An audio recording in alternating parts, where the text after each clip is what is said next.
Hello, everybody, and welcome to Tombs of Scoria. I'm Koibu. I'll be your DM for the evening. Our party is assembled underwater before we catch up with their actual events and the impending doom and death via a large eel. Why don't we go around the table and see what's going on? Because it's been a slow week, and we need to hear about people's lives. Starting with Steven. Hi, How has your week been? Yeah, just playing video games, doing politics, same old, same old. Nice. Nick? Been trying to do a bit of planning for this, trying to think of ways to use the crystal ball, the wish scroll, things like that. Come up with some ideas. Other than that, just been playing some Nautica. Getting pretty good near the end of that now. That's it. Nothing interesting happened. Oh, yeah. Moon? I've been playing a lot of Russ. I've been losing a lot of scrap, gaining a lot of scrap on it's like a roulette wheel. I would say I'm up, like 2,000, which is, pretty good. So, I've been that's all I've seeing been doing. a lot of people playing Rust lately, and I'm surprised. It's like a 7-year-old game, right? Oh no. The what happened is somebody made a cloud server. Basically, now everybody wants to get on it for viewership because it's like all streamers being invited. That's where It's the meta right now. Yep. Yeah. Oh, it's a new Twitch meta. Yep. Got But it. as soon as a few the streamers drop off, people will drop the game and never It'll be play it again. short-lived. Yeah. It's almost over. Okay. Yeah. Yeah. Okay, that explains it. Cool. Well, who wants to give us a recap of what happened last week? Don't do it for free, Nick. He gives I'll us do fee it. for these things. 100 XP now. I'll do it. Done. What the fuck? Okay. He didn't even haggle high. Well, 100, that was the going rate back in my day. It's a good rate. So we started the episode just outside of Rohana's tomb, successfully managing to loot the items. We went back to the monks' monastery and asked them a few questions, see if they could help us locate the sunken temple of Nadinus out in the ocean. They did. They told us that we had to sail out just far enough so that we could see a certain hill in the Rohanda Hills and a certain hill on Leech Island, and when we could see both of those, we'd be about where it was. So we got the crew of our boat. We sailed out there. We got to the right point. I used locate object to sort of navigate us a little bit closer in the right direction. And then I cast water breathing, and we descended down into the ocean. There was fish everywhere. There was fish, there was corals, there was eels. There was all sorts of manner of, colorful and gorgeous ocean life. That was cut short. We carried on walking. We saw the temple in the distance. We climbed a hill. Right? We saw the walls of the temple. All was eerily silent. Tyrael slowly climbs up the side of the wall, peeks his head over through the destroyed roof to see a mermaid priest giving a sermon to dozens of armed merfolk. And in a second, before we could even think about it, the mermaid priest snaps his head to the side, looks at Tyrael, points at him, and then all hell broke loose. Mermaids attacked from all directions. It was looking dire. Anton uses electrical spear of Rohana to essentially create a lightning fireball under the water and kill almost all of the mermaids. What followed was a brutal fight. And then we retreated back up the boat to use some healing potions and recover Imric's body because he was down. And we went back down hoping to loot all the treasure, only to be attacked by 2 mounted mer knights mounted on giant lobsters, and a very, very close battle to the death that left Anton down and both Imric and Tyrael wounded. And now we're just rummaging around the temple in the aftermath of that, looking for the items. We found the crystal ball and the circlet of insight, but we're missing the glasses of the Arcanist. And that's where we are, deciding whether to keep looking or to head back. And I'm Perfect. down. And where we are at this very moment is before a door in a hallway with a beastie on the other side. Right? Yes. So I already opened this door once as we were exploring, only to see what, Neal? A 20-foot eel with electric sparks coming off its body? Not quite sparks coming off of its body, but you must Okay. have seen electric eels of some kind in the past. Being a wizard, you're a well-read man. Looking into spells like Lightning Bolt, you probably would have seen a description of an electric eel, and this looks like just a scaled-up version of one of them things. Long, So, down its back, yellow stripes, green body. As soon as I saw it, I closed the door. It seems to have left us alone. But we've searched the rest of the temple now. We can't find the glasses anywhere. There is this door, and there was no other doors coming off it, right, Neal? It was just a door? Just a room? Yep. That's all you saw. And then just above us here is a collapsed corridor where, maybe there's something behind there as well. So there are our two options. We're all wounded. We're nervous about more reinforcements coming. We can't talk to each other. I reach down into my bag and I pull out the crystal ball and I look at it and I concentrate on the image of the eel as I saw, when I opened the door. And I try and conjure an image of the room through the crystal ball to try and look there for the glasses. Make me an intelligence check. It's your first time ever handling one of these devices. Trying to figure it out on the fly. You Might not be quite so easy. Oh, he didn't botch it. I didn't? Oh, great. Nailed it. Yeah. It takes you a few minutes to work out exactly how to channel it. But you begin to get a hold of it, and it takes about 8 minutes before it comes into full function. And you're imagining the eel, you said? Wait, it took 8 minutes to get it to work. Yeah, I guess the eel, yeah. That's what you had said, right? I didn't remember. I did, yeah. Yes, and swimming before you, within the orb, is an image of the eel. It's in a darkened area. You can see like a dim illumination provided by the crystal ball. Very dim. You can only really get the outline of this creature, which every now and then has a quick flash of light running down its back fin. Okay. I don't want to take too much time, because I know that studying crystal balls for too long can lead you to lose your mind. But when the light flashes, when it sparks, I want to try and scour the floor for the platinum-framed, rose-tinted glasses that may be in here. Great. Give me a perception check. Tyrael can look in the crystal ball as well? Is this correct? I guess if you're both paying full attention to the crystal ball and ignoring your surroundings, then yeah, you can both make perception checks. Because, I've only got 7 perception. If I see that he's having some trouble with it, I guess I can kind of like look over and see if I can take a look into it and look around for it. Yeah, go ahead. Wait. Okay, I just make sure I don't have any relevant thief stuff. This is just a perception? Yeah. Mm-hmm. You don't see anything other than the eel in the room. Some detritus on the ground, some rises and falls in the sand dunes. But otherwise a barren, empty room dominated by a giant eel. Okay, so I motion towards the door, back away from it. And then I'll consult the orb again, hopefully quicker this time, looking towards Anton's unconscious body. And I conjure up an image of, thin, small framed glasses with thin platinum frames and a rose tinted glass for the eyes. And try to conjure an image of these glasses if I can work out where they are. Would you roll me a D100? Does he want high or low? Low. Probably? Yeah. Very low. No. Yeah, no, definitely not. Okay. I put the crystal ball back in my bag, and I step towards this collapsed corridor here, and I start trying to pull away the stones. Sure, you can pull out a stone. It's kind of heavy. These are the stones that would make up the walls here, so they're not little bricks. They're, nice big chunks, and you can heft and pull and slide and pull out a brick. And where are you going to deposit your pulled bricks? We could just throw them into the air behind us, right?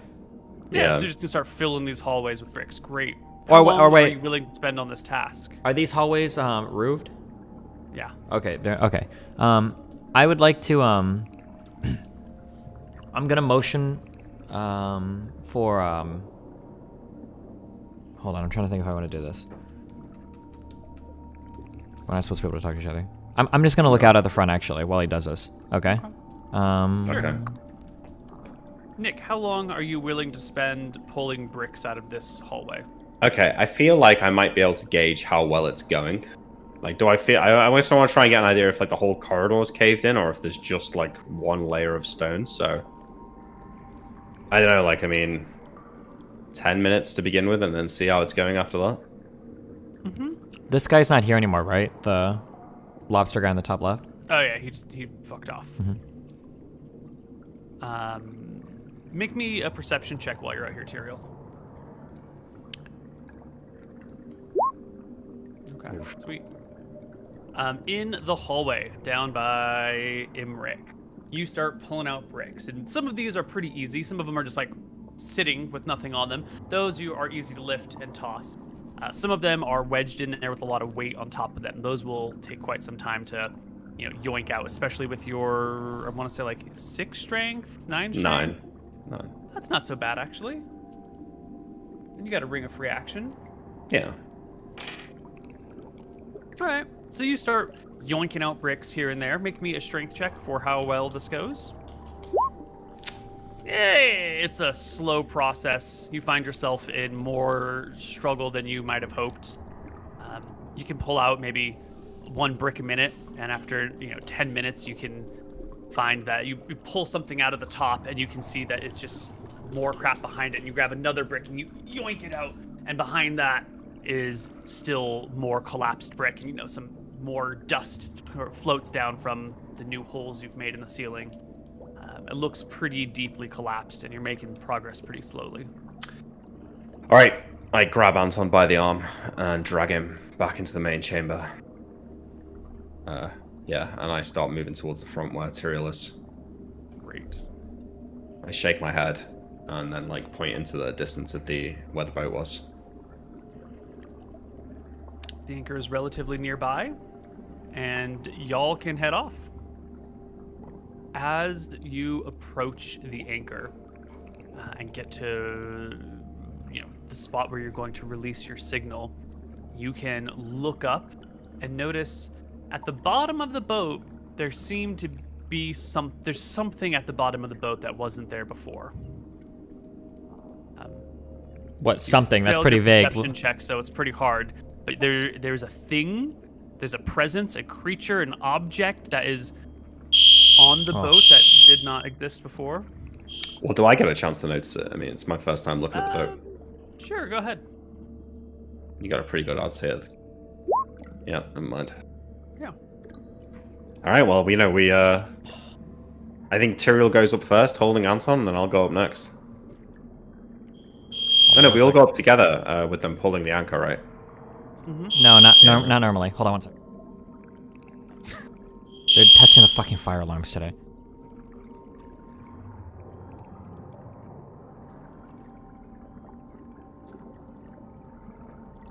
Oh, sorry. Okay. So normally the way that we do this is I was climbing the anchor to go. Okay. Yeah. Tyrael climbs the anchor first. Yeah. Make sure that it's safe, and then they pull us up. Yeah. So I'll stay with Anton down here. So especially if we're noticing something near the bottom, I imagine I will start to climb.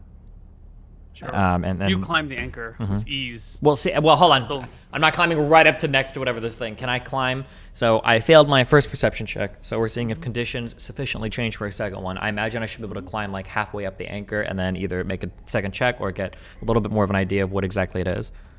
Yeah, once you get about halfway up the anchor, based on your previous perception check, which was just barely off, you will notice that this appears to be a small pack of mermaids who are positioned at the bottom of the ship. When we say small pack, 4 or 5 or 20? 4 or 5. Okay. Do any of them appear to be So before I saw a knight one, I saw a normal one, and I saw a spellcaster one. Do any of them have any of those appearances? No, none of them have shields or lances. None of them look like spellcasters. These look like everyday run-of-the-mill mermaids. You notice that 2 of them are focused on the hull of the ship, and then 2 of them are focused sort of as scouts looking around. One of them is definitely looking right at you. And then maybe you saw another one that kind of went up on the other side, or maybe that was one that came back down to scout again. There might be a 5th, you're not entirely certain. Okay, gotcha. Am I... okay, let's talk about combat on a rope. If I jump off, can I jump off this and land and be safe, or am I going to take damage, or how does that work? In the water, you will fall slowly enough that you have no concern of taking damage. Okay. Do I feel as a one-handed expert fighter, do I feel like I can fight sufficiently on a rope, or are there going to be massive penalties to AC or to hit or anything, or? You will have mild penalties. I think if you're attached on a rope, maybe a -2 to hit, and I would say -1 to AC because this is not a rope, it's like a thick, heavy chain. So that will help if you position yourself right. That'll almost act as a shield, but it'll also decrease your mobility. So only a penalty of 1 to your AC and a penalty of 2 to hit. Okay, gotcha. Sounds good. All right. In that case, so I'm climbing this. Could I use my if I want to do a good climb walls check? Could I use that to scale something quicker, or I want to quickly climb up to the boat with your cloak of the cheetah? Yeah, and I've got boots of the striding, I've got cloak of the cheetah, and then I have a special climb walls ability. Is there some conjunction here where I can climb this rope fairly quickly, or? I think because you're underwater, you can already climb pretty quickly because you can use your normal climbing skills, which now that you're a lot lighter, more buoyant, you can pull and go up very fast. Much faster than if you were doing this on land already. Gotcha. Okay. Okay, talk to me as I climb closer and closer. Do they appear to change position? Right now, what I'm worried about is I'm trying to see if I can ascertain whether or not they're making some plan to put a hole in the bottom of the boat or do something to compromise the integrity of the hull of the ship. Is that what it looks like they're doing? Or do they look like they're waiting to ambush somebody coming up? Or that's what I'm trying to figure out as I watch them. It's highly probable that that is what they're doing. You've heard stories of them doing that sort of thing, and 2 of them are focused on the hull. You can't see exactly what they're doing because their bodies block their hands, but they're focused on the base of the ship while 2 others are standing watch. Okay, yeah, gotcha then. Pretty sus. I'll take my sword out and I'll start to climb aggressively, whatever that means. Yeah. Sure. The anchor drops from the prow of the ship. These folks are sort of in the midsection, so as you climb up the anchor, you will eventually climb past them, but not adjacent to them. Climb past them, but not adjacent to them. As I climb the rope, how close am I? How far am I from them? You will, at closest approach, you'll be maybe 30 feet from them. 30 feet. Maybe 30 feet? Exactly 30 feet? Approximately 30 feet? Approximately 30 feet. Okay. Question is going to be once I'm at this part, and they're just staring there, sitting there, staring at me, basically? Yeah, 2 of them are still locked on you. The third one does come back down from the other side and is looking at you, tridents out, but defensive, not approaching you, not engaging you, keeping their distance. And the other 2 are still working on something. Could I take my ethereal bow out? What were the range penalties? Is what I'm asking for exact distance. On the arrows underwater. I remember it was pretty bad, but I could shoot I don't know if you're going to be able to fire a bow while holding onto a chain. You don't think so? I can't wrap my leg around a rope and... In the water, he could probably wrap his leg around the rope. The water's keeping him, Yeah, to push my foot, yeah. Okay, but your attack rate will be reduced from 2 around to 1 around because you wouldn't be able to, you'll have to recover your position. You'll be after being destabilized by the bow shot. Or actually even, I'm sorry, just so I understand this. I'm not climbing the anchor, I'm climbing another rope and then the anchor is dropped? I think you're climbing the anchor chain. Climbing the anchor chain. Okay, gotcha. Yeah. There's no sway. I can't swing it all, right? Because there's an anchor at the bottom of the ocean that's holding this down. Yeah. A lot of mass. Okay. Fuck.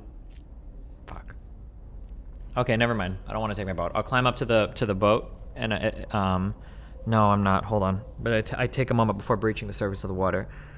From under the water, can I see anybody? Is there anybody looking over at me?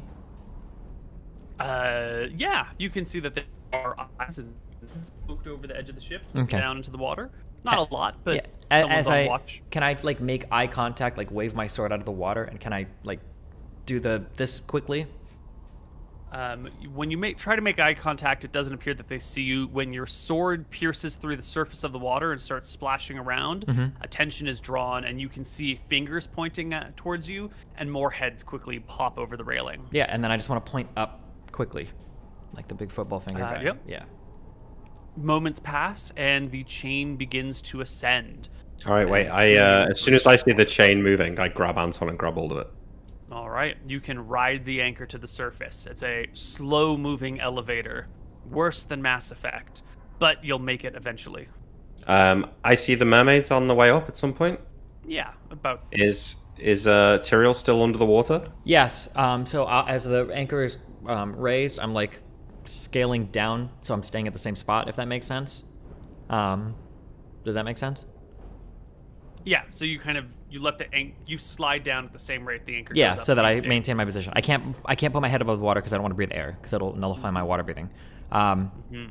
As that goes up, once I imagine Emmerich is seeing the mermaid people. I'm gonna like point and see if he has like a staff or whatever, and I want to reach down and I want to grab Anton's body from him to give him an opportunity to concentrate or do whatever he needs to do. Sure. You have a long time while the anchor rises. It'll take quite a bit for it to come up. I don't remember the rate that we said, but I think like 20 feet per minute is reasonable, maybe 50 feet per minute. So you're 500 feet down. It'll take at least 10 minutes, bare minimum, to raise the anchor all the way up.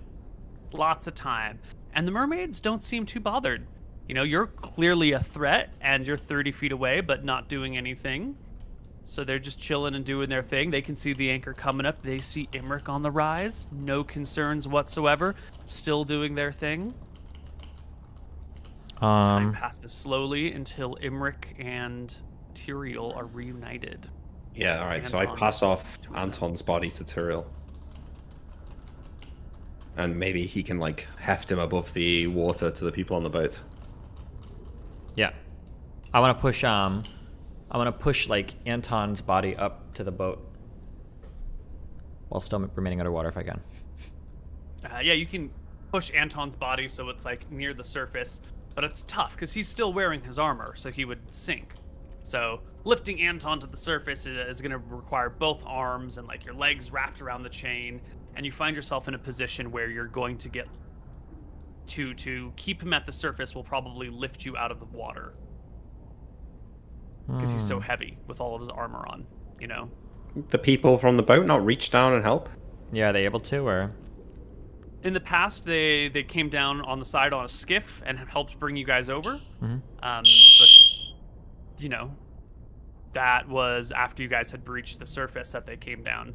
So, there's not a lot of communication happening here because of our limited language abilities at this moment. So I'll just roll a die and see when they deploy. They're kind of waiting for you, but... Ooh, 19, very good.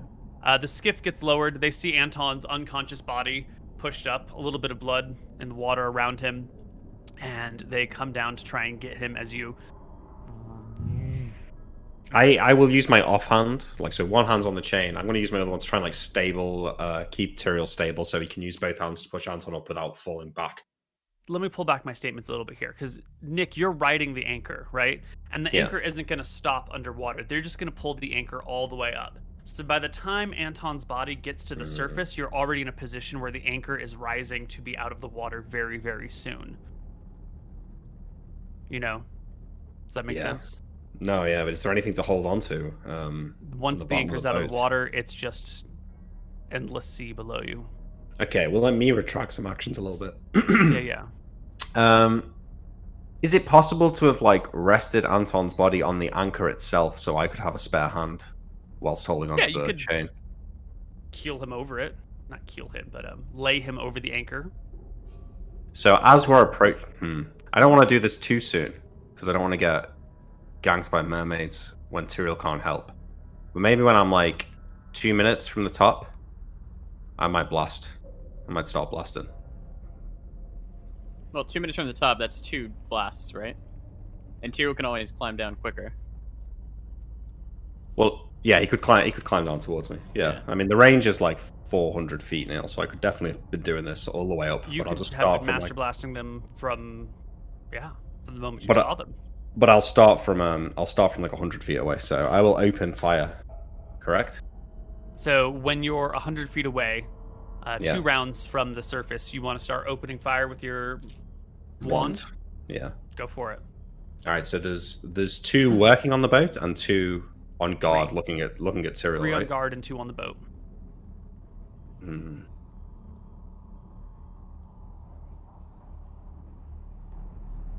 All right. I'll just shoot one of them. Which one? One of the ones on guard. Sorry. All right. Okay, in the description of this, sorry guys, this is going off. Where am I right now? Am I next to or like right on the rope on top of Imric? You are on the chain, sliding down it as it gets pulled up. They're 100 feet below you. The merfolk, mermaids, are looking at you and looking down at them. Oh wait, so we haven't pushed Anton's body up to the boat? Did we rewind on that? Yeah, we had to rewind on that because the way the anchor is just going to come out of the water. It's not going to sit below the level. Gotcha. It's Okay. just going to... 9 damage. The first magic missile goes off and skewers a mermaid, ripping her guts open. Blood and entrails float through the water. The other merfolk immediately abandon their posts and swim away. Yeah, I thought so. Cowards. All right, then we proceed as planned and, breach the water and get Anton onto the ship. You pull out of the water. The skiff comes over to grab you guys. You're all hoisted onto it. Climb up the ropes. Anton's body gets raised up with many hands, and you make it to the deck. Your captain and crew come over to take a look and see what's happening. How'd it go? Successful? Mostly. We might have to go back, but I'll have to discuss it with these two. But our brother here, he's wounded. We need to get back to land so we can help heal him up. We should be quick. The Thought you mermaids were are all magical and shit. Yeah, he's the one with the healing. Look, let's get going. Those mermaids, they were doing something to the hull. What do you mean? I don't know. Tyrell, did you see what they were doing? I shake my head. Not entirely sure, but it didn't look good. There were a couple of them that were focused on the hole. I don't know if they were trying to create a hole or set the ship afire or something or what, but we should probably leave. Captain turns on his heel and calls for a man named Harold, who comes over running quickly. Captain explains to him the situation. Harold takes a dive overboard to go investigate what the fuck was happening with the bottom of the ship. A few moments later, he pops back out, climbs up the roping on the side of the ship, and tells you that there are a pair of holes being slowly twisted into the boards of the ship. Some sort of screw-like mechanism, some sort of like hand-turned drill type mechanism that has been slowly breaching the hull of your ship. Is it okay? Did they remove it before any damage was done, or? Well, they now send scouts down into the very bottom of the ship where the ballast is kept to report back that the ship is slowly taking on water. Not a lot, not like buckets full at a time, but the hull has been lightly pierced, and the ship is beginning to fill. But That not should be buckets fine, full, though, so right? it sounds like they can handle it, right? At the moment, as it stands right now, they can bucket brigade the water out of the ship, and everything should be fine. Yeah, so let's But go if it back. gets any bigger, Yeah, they need to fuck off then.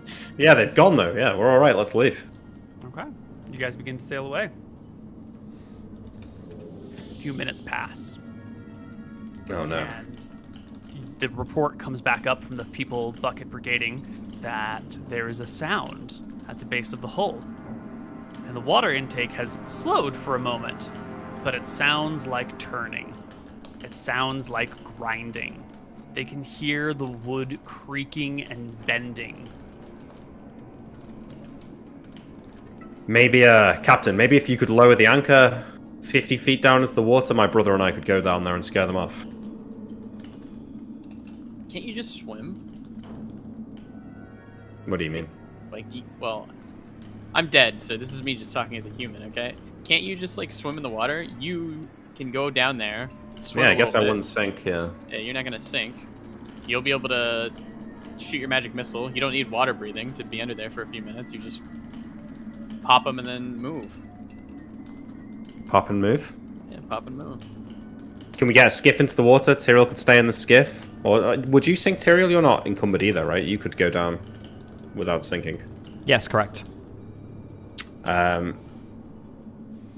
It's probably best to have the anchor just like 20 feet in and just leave it there. And then as you hear like turning or whatever, you go down, hold on the anchor, and just start blasting them. You can just even stay there. It's going to be a bitch to navigate the ship with the anchor.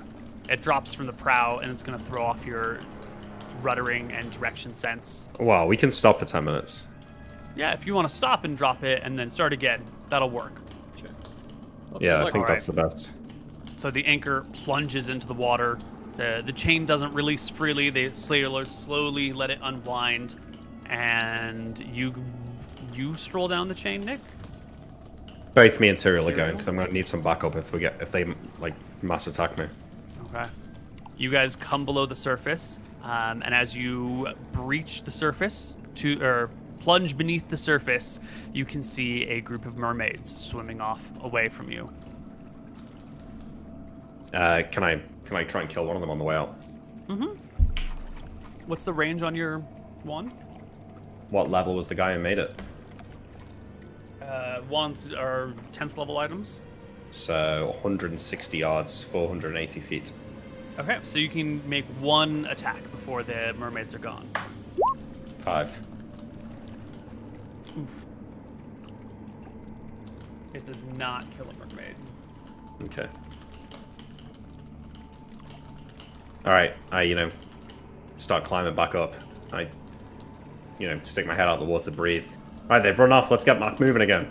We might need to do this a few times before we get back. Yep. And you guys continue to move. A little bit later comes the report of the sounds of twisting wood, bending, being split apart. The ship is taking on more water now. These holes are being made slightly larger and slightly larger, and it's hard to catch this. You're not really catching it the moment they start. These mermaids are working slowly so as not to avoid detection. It's not until something gets adjusted and water starts flowing in more rapidly that people realize what's happening. Yeah. Is it possible to judge like how much water? These guys are sailors. Could they know how much water is in like a given section of the ship? I'm sorry. Let me just ask my question. I have a bag of holding that can carry 500 pounds and weighs 15 pounds. Is it possible that I could like open it, put 400 pounds of water in, dump it over the side, and then like do that over and over again? Because like I could transport water pretty efficiently that way. Mm-hmm. Absolutely, but it will require an intelligence check, and a failed intelligence check means you overload the bag at some point and it rips and breaks. Yeah. Yeah. Okay. Never mind. If we... Am I able to use my listening skills if I sit at the bottom of the ship to hear, like, as soon as they start to an area so that I can point them to it to go and knock them off, or to minimize damage to the ship? Yes, you would be the best candidate to actually hear these things going on. If you can make me a detect noise or eavesdrop check or whatever you want to call it, then you would be able to notice these things the moment the crank gets applied to the ship and wave folks over. But so you'll be able to hear them going forward, but at this moment, you and Nick are still on the top deck. Okay. Yeah, can I go down to the... Yeah. Mm-hmm. Okay, well, let's deal with the next group. Let's deal with this group, and then we can start this plan of Tyrael listening for the next group, right? Okay, gotcha, sure. Yeah, so we throw the skiff overboard. I jump down onto the skiff with Tyrael, and then we both dive into the water as soon as I get a glimpse of them. Both dive into the water. The mermaids are off. It looks like they departed. Probably the moment the skiff hit the water, they started to swim away from the ship. Can you get a blast off or no? Yeah, roll me an initiative roll. See if you have made it down all the way beforehand. Okay. They get a 6 total. Nope. Yeah. So by the time the skiff hits and you and Tyrael are in, and then you get underwater, the mermaids are out of range or not visible enough to be targeted through the waters. All right. But they're gone. And pull the skiff back up. Pull the ship, pull everything back up. Start making progress again. Wait. I know which direction we're sailing in, and if I imagine they're coming probably from around the temple's direction, and I know where they're going on the bottom of the ship. I want to be on like the rail of the ship that would best allow me to see them approaching. So I feel like maybe I might be able to spot them just under the surface of the water and shoot them from the bow of the ship. The deck, I mean. That's possible. Absolutely. Make me a perception check. So that's what I'm going to do while I wait for Tyrael to hear them and tell me, otherwise. Okay. Yeah. You are sailing east, I believe, and, This light is just reflecting off of the water in a very uncomfortable way. You're getting light blinded by it as you're scouting out for them. Tyrael, once again, after a little while, you will hear the mermaids begin their cranking and their plying, and the ship is once again under attack. These fucking things. I throw the boat in. The skiff plops back down underwater. Wait, in fact, yeah, I throw the boat in and then I wait a second to try and spot them running away. And when if I don't see them, I'll jump into the skiff. You don't see them. You run over to the skiff from the back of the boat, over to where the skiff is, Wait. climb down inside. I call for maybe someone to come with me as well, so I'm not down here on my own. Mm-hmm. If I assume Tyrael's too far away, so... Tyrael's in the base of the ship, right? He sends messengers up to let you know what's happening, and then... So you guys don't have, like, shouting I ask, like, a deckhand, someone who's got a sword or something to jump down with me. Yeah, one of the Marines will do so. And you guys can look underwater, and sure enough, they've swam away by the time the... Initiative, no? No, yeah, I guess we can. The way you described it made it sound like there was a lot more lag than before. No, there's not. I'm trying to be quick. 3 and 3 is 6 for them, so once again, they are barely out of range by the time... How much distance are we making between attempts? They seem to be... Between the first and second time, it was maybe like a 15-minute break. Then between the second and third time, there was maybe a 10-minute break. So... Is the plus skiff the time attached to to the pull ship? things up, pull things down. The skiff has some ropes that attach to pulleys that allow you to raise and lower it. That's on the side of the ship. So it's a bit of a slowdown, but not a ton, to raise and lower the skiff. Could we just leave the skiff in the water? Mm-hmm. Yeah. All right, me and this Marine are just gonna... We're gonna stay in the skiff. Okay. Wait. It could get capsized, couldn't it? Wait, could it get capsized because it's attached by ropes? Guess it couldn't. Probably. It could get... That sounds like it would take a lot of It could strength. get pushed to the side, and you could fall out. So it could not... It is in a position where capsize is not possible, but removal of occupants by turning is. Okay, so we'll climb back out, but leave the ship in the water, so there's no dragon throwing it down there. Okay. And we can just jump off the ship into the boat, right? Yeah. Or not? Yeah. Yeah. Okay. Progress is slow. With Tyrael down there and his good ear pressed to the hull of the ship, you can hear them as they approach and start causing problems. And deckhands can run up and deliver messages, and this process can be repeated over and over again, making slow progress away. After I keep an about eye 2 on hours, keeping an eye on the skiff just in case they try and fuck with it. Okay. Yeah. After about 2 hours, the mermaids stop their attempts. Your ship is taking on a significant amount of water. And let's go to the world map and see how far away you are from a safe port. So we were over here. The closest safe port is Outlast, 156 miles from where you are, roughly. 150 miles, call it. Wait. Is it Gnome pretty safe?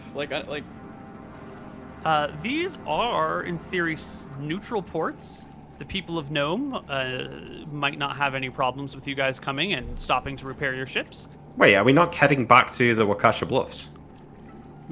Is that where you want to go? For what? Well, I don't know, the quickest way back to land and wait and heal you up. Oh. So this needs to be a discussion with your captain, because he's telling you you're taking on water. He needs to make for port. Yeah, well, can we repair the boat ourselves? Like, it's only a few holes, right? Can't they fill the boards up? You're going to need, because the holes are below the water line, you're going to need to pull the boat all the way out of the water to repair them.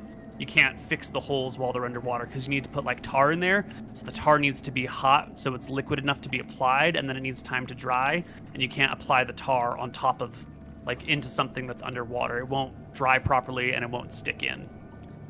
It's a significant problem when your boat has a hole in it, they say.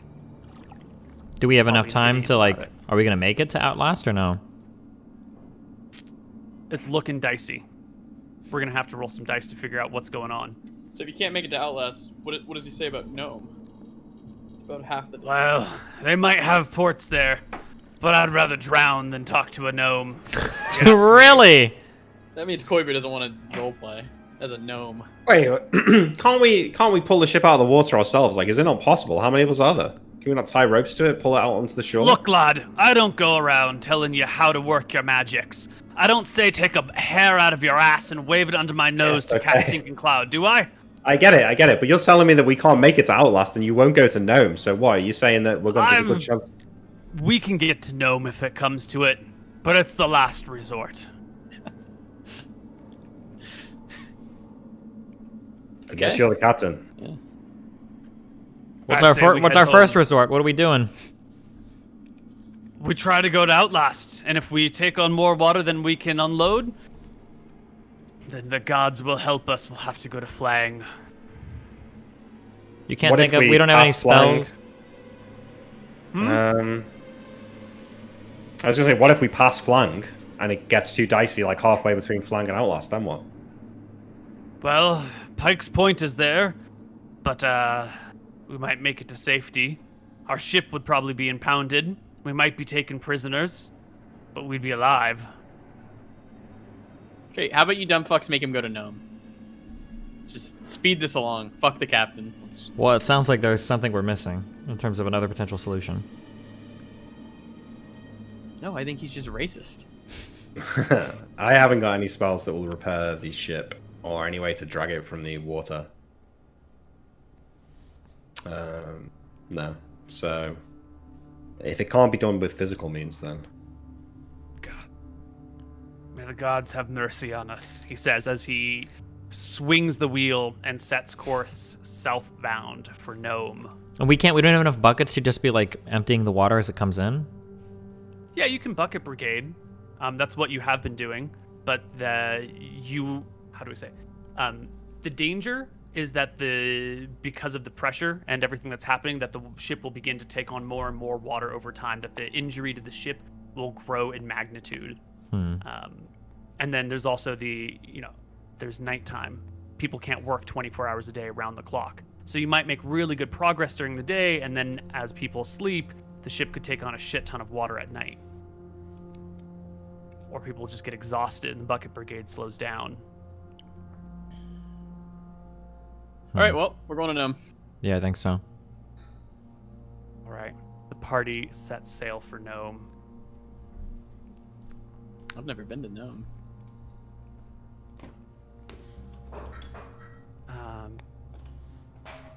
MrMouton, you've been unconscious for the whole session so far. Would you like to roll me a effective sailing check for the whole ship? Let me grab my book so I know what roll we're making. Okay. We're gonna do... We've got a great captain, so I hope there's pluses. We're gonna do... we're gonna improvise a seaworthiness check. And this will be based on the ship and the crew, and this will basically tell us how well we can keep the boat afloat. So I can find the seaworthiness roll. You know, we've got a dragon to kill on Gnome. That's And true. it's one of the weakest ones. Oh, shit. May as well do it while we're here. Fuck it. Well, it would be nice to level up first.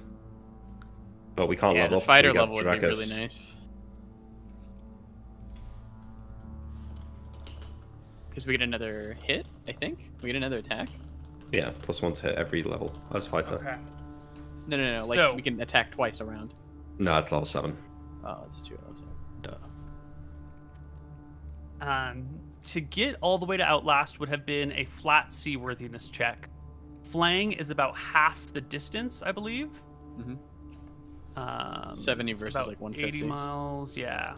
So you can make me a seaworthiness check at +5. The seaworthiness roll for your ship is a 12. So to get to Flang, it's a d20 plus 12 plus 5. If you just want to go straight to Outlast, it's a d20 plus 12. So d20 plus 12 plus 5. Let's take a break, everyone. That's a good We'll roll. see you guys on the other Nice side. job. You know. Nice one. Hello, everybody, and welcome back to Tombs of Scoria. That late afternoon, that evening, really, there was a sudden burst noise that comes from below the decks. and screams cry up from below as sailors run out crying, It's burst! It's burst! The captain takes a look around and knows that this is the end of this ship. He calls for all hands to abandon. It's going down. There's nothing you can do. Where They are come we in the over ocean?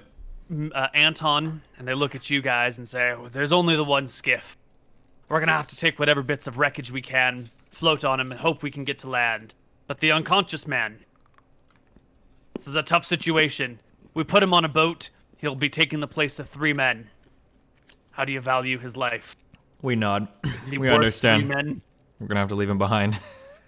I say to Tyrrell, maybe we should leave the skiff for the sailors and we should use our magic to get out of here. Oh, you've got a plan to get us all out? I'm whispering this to Tyrrell, obviously. Oh. I don't want to let the others know about this. For a refresh on the candles, do those carry an infinite number of people? No. As many can hold it, which is actually pretty limited. You can realistically get like maybe 6 people on it at one time. Could we use it with Anton if he's unconscious? Like if we hold his hand? He's like an Yes. object at that point, yeah.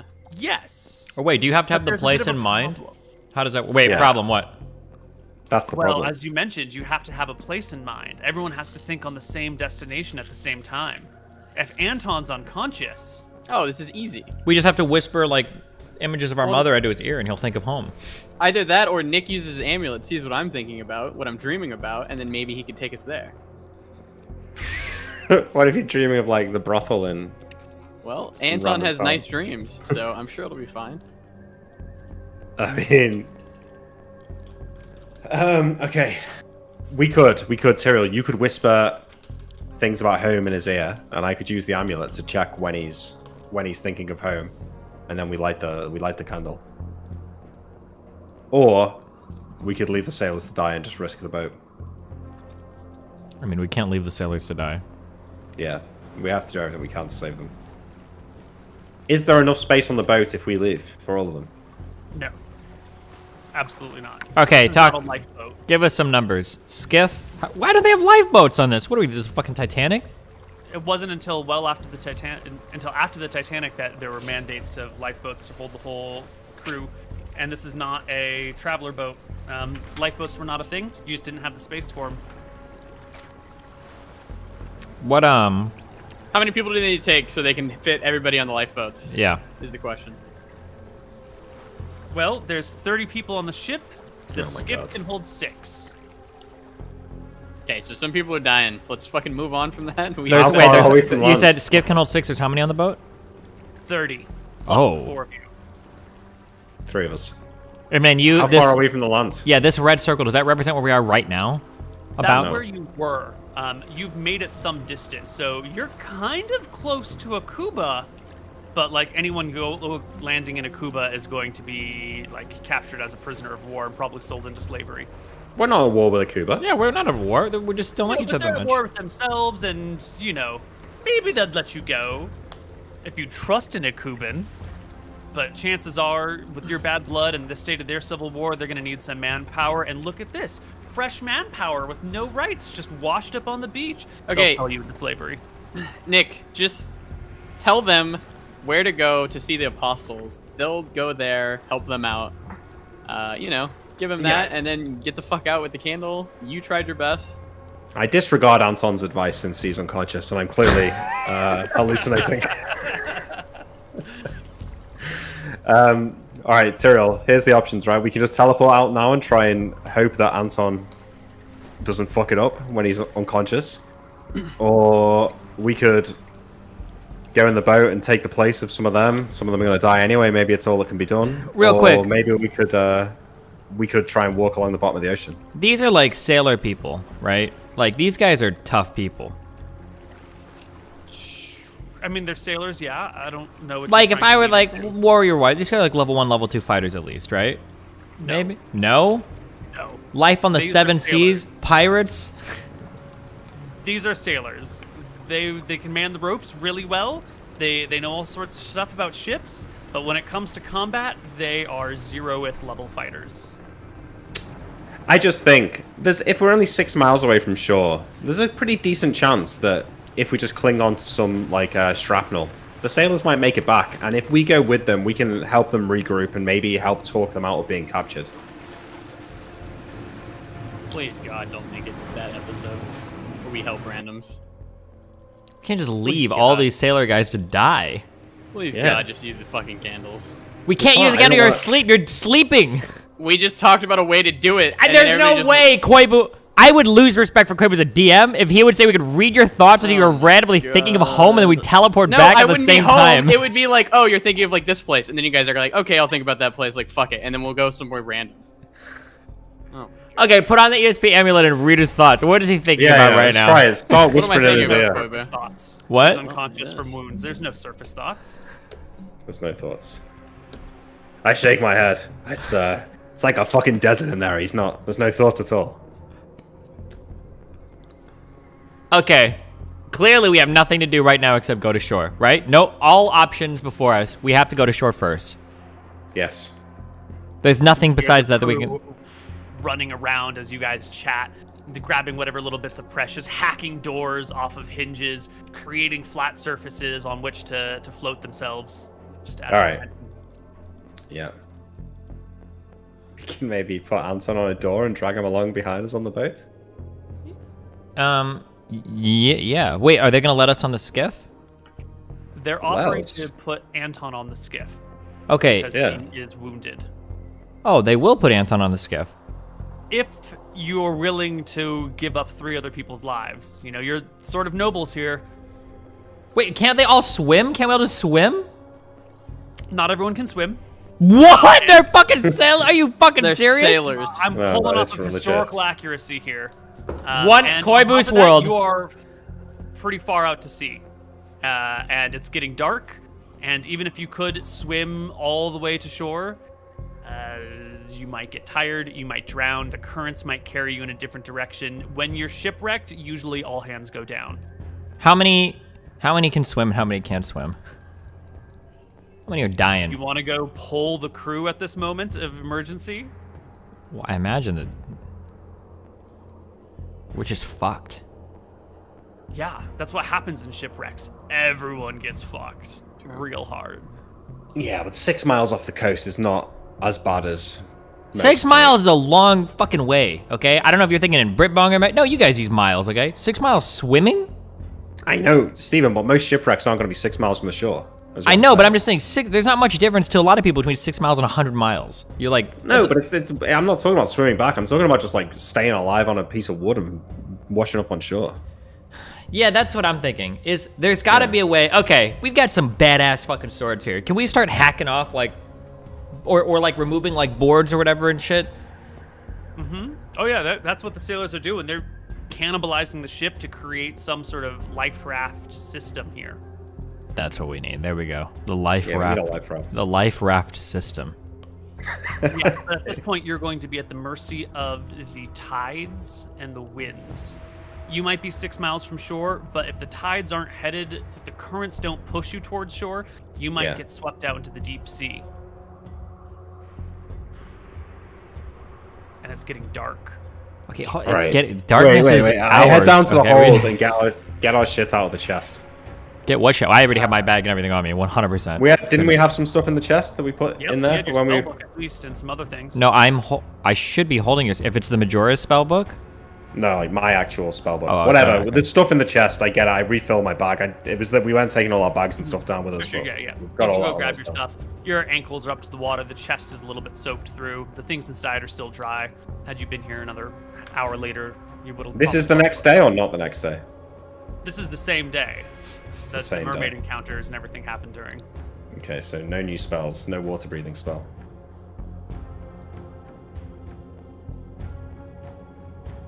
If we've got no choice, we've got a little. I mean, we take the raft, right? It's our lives are more important. You're not going to candle it out? We can't with Anton, right? Oh, well, I'm not thinking about anything, so it should be an item. It's fine.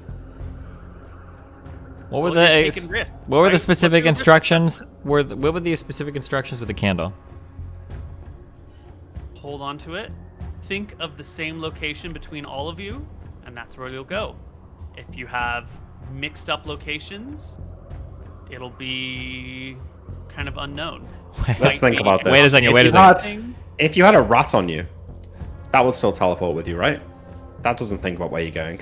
Correct. So the fact that it's biological doesn't necessarily impede the casting of the teleport. Okay. It's just people like wander, like they're wandering. Can we fucking Babylon teleport back to the capital? Thank God, please. Yeah, we should be able to, yeah. All right. This is what's gonna happen, okay?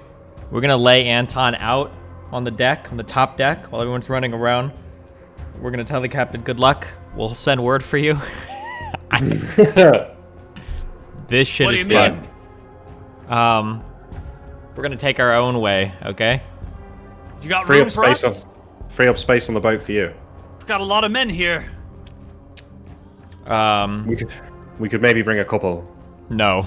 No. Wait. No? No, we could actually. We Yeah. could bring like 5 or Yeah. 6. No, I think we can bring 6 total, so including Anton, it's probably So gonna you're- be a bit awkward, so I think we can maybe bring 2. You're fucking it up because their minds might wander and not think of the same exact place, and you're gonna fuck it up. Well, we'll just fuck have, no, 'em. these guys have all been to the capital, right? These are nobodies, losers. The captain might have been to the capital, maybe some of the other folks, but most of these people live in Coxport or Kershwick and have spent their whole lives there. Okay, I'm gonna kind of like look around and I'm gonna pull the men real fast. Raise your hand if you've ever been to Wicktron Renthra. How many raised their hand? You get like one person who stops what they're doing to pay attention to you. The rest of them are too busy trying to save their own lives to pay any attention to this. Like, who's been to the capital, by the way? It's just Okay, Koibu, I'm gonna argue for something, okay? And you can't argue against me. This is settled law. Supreme Court already ruled on this case, all right? yeah. Okay. In my bag, I have my chain limbs plus my breastplate, my bag of holding. So, must have a pretty wide neck. I want to put Anton in the bag of holding, and then I want us to What? If I can fit my whole armor in there, I must be able to slide him in. No way, Koibu. Chain limbs are basically, you only need a small area to get that in. The breastplate is pretty tough. That's kind of broad. But I don't know if it means... What is this bag of holding that you've got here? This is the sack over your shoulder, right? Yeah, this is a big sack. An XL special. 500 pounds. XXL carries 500 pounds worth of unconscious humans. I think that's how it was described as me. I believe so, yeah. What? I just want to check how much I weigh first. Yeah, 120, 175 plus 93. Let me open my bag of holding entry. Neal, so theoretical question here. If I were to cut a hole in someone's stomach, not doing enough damage to bring them to -10, and then poured a healing potion into the hole, would that bring them back up? There's only one way to try it, man. Wait a second. Wait a second. Also, I don't know if you can cut into someone's stomach without doing enough damage to bring them to -10. That What about the enema? Wait a second. Wait a second. What did we say about Feeding? feeding? Holding is 2 by 4 feet, so I think you can actually fit him in it. Oh, He's not shit. wider than 4 feet. What at the did we shoulder. say about feeding people potions while they were? Are they really unable to drink for days? You cannot feed a person a potion while they're unconscious. Correct. Okay. Is there any exception to the kind of potion? Because we have the There's elixir no of health. exception to this rule. Okay. He can and go in that the one- bag, right? Neal just said he can go in the bag. You Okay. can go in the 2 bag. by 4. But I weigh 264.5 pounds, so you better fucking figure that bag. Okay. out. We might have to tear his legs off. Right. Just Also, you there's you not- look through the bag. I'm going to ask about Okay. all the people. Yeah, to do save. that. There's also not exactly like a scale here, so you're gonna want to be well on the safe side of 500 pounds. True. Okay. Yeah. Hold on. I'm just kind of Alright. rifling through my possessions real quick. 1 second. Or just Neal, cutting arms and legs off. That's fine too. I think of some bar in Wicktron Rorenta that me and Tyrael have both been to. It's probably not like a super fancy one. Like maybe, we went out drinking once in this bar and we know it relatively well. One that maybe the sailors on the boat might have been to who from the city. Sure. Yeah? Yeah. And then I go to the Name captain, of this right? bar. Sally's. This is such a bad idea. Wait, why Sally's, wouldn't we yeah. just go to like the room where we always meet Clertus in the basement of the castle or whatever? Because no one just else trying in to the save no one other else in the people. keep is gonna know that. But someone else is gonna think of a different bar, and then you're gonna get fucked. You shouldn't just bring anybody. We're not These are bringing. I don't nobodies. think. Oh wait. Oh These are true. Wait. Maybe losers, Nick. These are. they're not fucking just losers who losers. can't These people swim. are important. They're They're real dying human for beings. us. They're dying for us, for Good. our fuck up, for our mistakes. That's fine. We're gonna save so many more people. Look what now you've angered Nick. Oh, he's It back. was you. Okay, It never mind. said that you did it. I was mistaken. Yeah. Please, Oh, yeah, Nick, don't Neal, let sorry. them think of a different bar. Okay, Neal, I go to the captain. I say, Captain. Hey, this is dire. I'm so sorry this has happened. I think maybe our magic, we can bring maybe 3 of you with us. But it is a condition. It won't work unless we're all thinking of the same place. Do you know the bar? What sort of magic is this? Do I tell you how to fucking run your ship? No. Yes, I you don't. try, but I hear your point. People that have been to the capital, huh? Those Yeah, are the well, only ones no. you can save? Somewhere, there's a bar there. Sally's, you must know it. Great place. There's a girl with red hair, great tits. You know, they've got fantastic gnomes there in the back brewing all the ale. It's amazing. You've got to know it. You know, there's 2 guards on the door. It's near the docks. The Do you know docks the of the place? capital. The landlocked town. Not the docks. You know, the warehouse district. It's near the warehouse district. Wow. Wait a second. I hate to tell you, but I ain't never been to no place No, called no. Sally's. Hold on. Wait, why are we doing this? Everyone here should know the port of Bontheris or Bondundasir. These guys are sailors. There should be a port that we all know. That could work, yeah. Do we know the port well enough? Of course we do. We've sailed the world. We're nobles. Nobility. You guys have definitely been to Kershwick and Bon May. You've probably stopped off at many other ports in time. Kershwick Kershwick is the one, right? That's the one. Okay, Kershwick Port, the bar by Kershwick Port, or because it has to be a specific place. So I'm assuming a bar is better than just the port. So you want to find a bar in Kershwick that y'all have been to. Yeah. Well, the party, the 3 of you, definitely have visited the same bar in Kershwick when you've traveled there. Wait, can't we just go somewhere in the port that we all know in the port? Yeah, I don't know. It's hard to pin it down though. An exact How location. hard is it to think of the place that we fucking set off? It's probably not that difficult. Why are you asking about bars? Yeah, just the port itself. All right, if that works, sure. Oh, sure. Everyone knows Kershwick Port.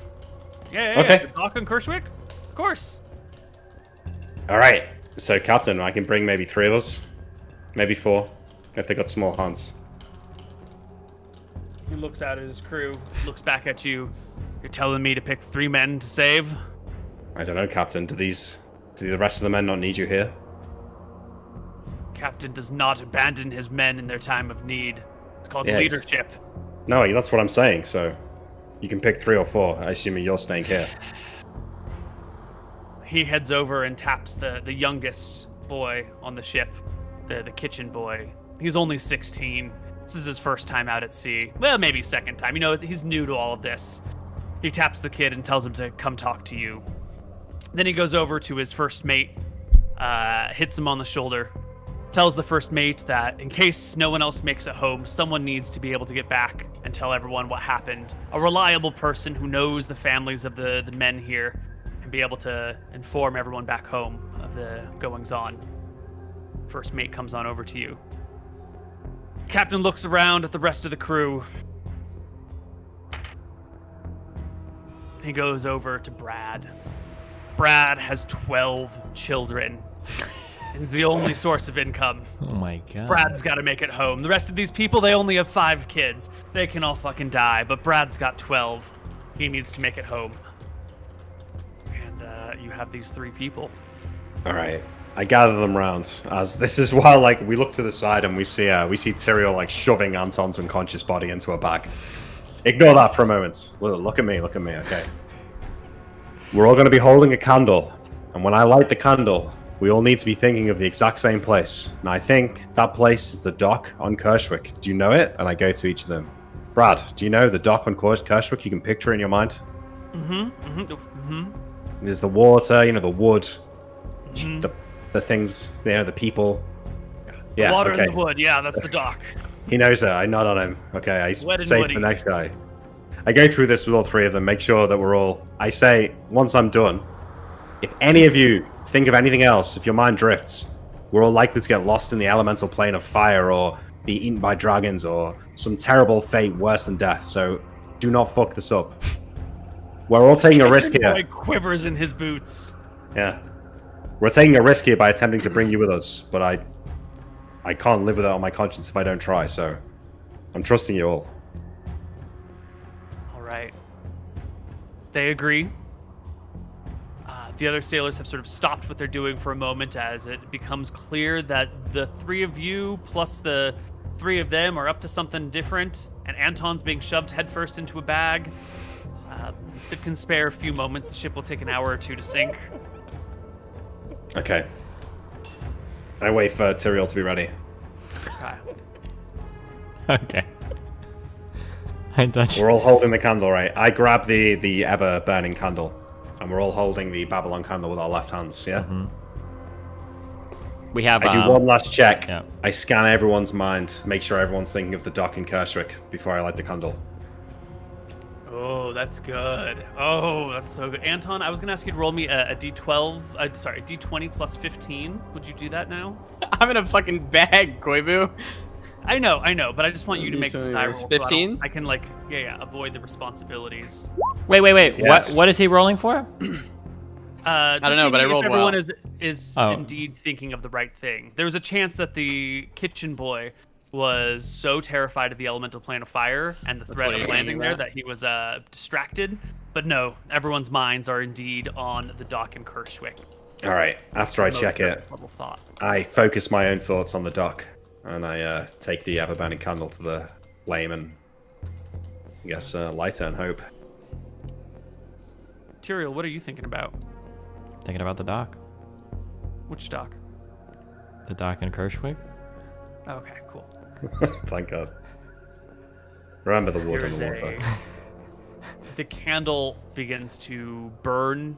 It kind of shoots up almost like one of those like cheap fireworks that just like. And a moment. Wait a later- second. To make sure we're all thinking of the same dock, look at the camera right now, Nick. Look at me. Look at your camera. How do you Yeah, look at the okay. camera? Don't look away. How do you spell Kershwick? Kurshwikk. Oh my God. Beautiful. All right. Is that right? We're Nice. so there. Right, 100%. Boom. Moments later, after the shower of sparks vanishes, you guys find yourselves standing on the dock in Kershwick. Oh, thank God. I look down into my hand as the candle are gone. You have burned 3 inches off the candle. And these are 6 not a- inches each. We've got 2 half candles left. But that took us a long way. 150 miles, so Pretty based. we know that we can get So about 50 250 miles is about an inch. No, because it only bent 3 inches. So it's like 80 miles for an inch. Wait, am I in 80? Did you just say we went 150 miles and we burned 3 inches? 250, I think. Oh, 250. 250 and we burned 3 inches. Okay. Help me. Yeah. I run, like, help Tyrael open the bag and pull Anton out before he suffocates. Yeah. Yeah. You guys start doing this. Your sailors are looking around surprised. You can hear the thundering of chainmail and booted feet as a whole slew of armed guards approach. People appearing out of thin air on the dock via magic is definitely call for alarm. The guards are summoned. It can be worked out. We don't have to roleplay through it very much. They'll tell that you're nobles by your accents, by your dress, by your manners. The captain of the guard even recognizes that you guys are the black sheep of the royal family. And after a little bit of confusion, they'll stand down. The captain will stay here. The other guards can back off. He'll stay with a couple of Wait. With the guard. Listen. Now that this is settled, we've left some men behind. There was a shipwreck by the Cape of Rohanna. They're all going to be on the Gone. shores out there, captured by the Akubans. There may be still survivors if you can spare a boat. There could be loyal men of Drekis to save. He puts a hand on your shoulder and says, "I'm sorry, son. By the time our ship got there, they'd be long gone. It would take days to get there. They're certainly dead. Fuck Or 'em. taken prisoner. Enslaved by the filthy Akuban dogs. Washed up on the shores of Nome and driven Okay, mad. by all their right. power. Thank you, sir. That's Sucked to death quite by enough. Leech Island. Engulfed by the maw of the sleeping dragon island. Well gone. Well, okay. But Thanks, how the mate. hell did you get here? I looked at Tyrael. Magic? Teleport. Yeah. I shrug my shoulders. It's magic. Clearly. Are we done here? I suppose. Well, Take me back to the capital for XP. Captain, I think I need a drink. So if you want to carry on talking, you can find me over there, and I will bring all sailors with me. Before and he Cyril as leaves, well. I grab his shoulder and I say, I'm sure the sailors would like to catch up without us being there as a constant reminder of the trouble they've suffered. We need to head to the capital. We need to not waste time tonight in a bar. We need to make for the capital immediately. Maybe you can get a drink once we've caught up Cartos with everything that's happened. I turn to the sailors and shrug. Sorry, guys. You guys are on your own. Nice knowing you. The first mate claps an arm around the other two, Brad and the little boy, and takes them inside. And you guys can make your way back to the capital. You can hire a carriage, whatever it takes, doesn't matter. You've got money, you've got nobility on your side. The way back to the capital is not fraught with danger. On the way back, I want to try and scry on the captain with the crystal ball.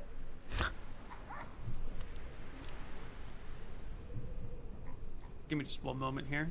Yeah. Can't wait to wake up and give you a tongue lashing for leaving them. What? Roll me that D100. I know this guy pretty well, Neal, right? Yeah, you spent a long time with him on the boat. I would say 40.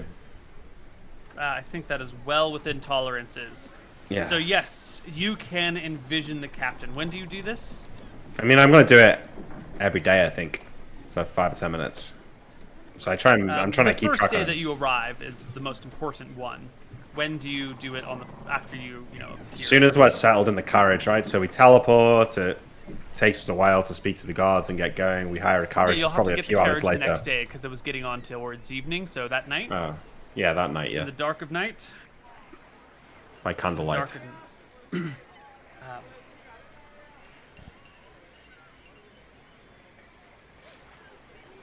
Crystal ball. No? The crystal cube. Crystal ball.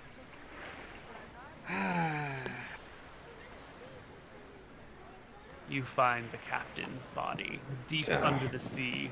Mermaids picking him apart. Taking off this ring, investigating that thing, looking at his body.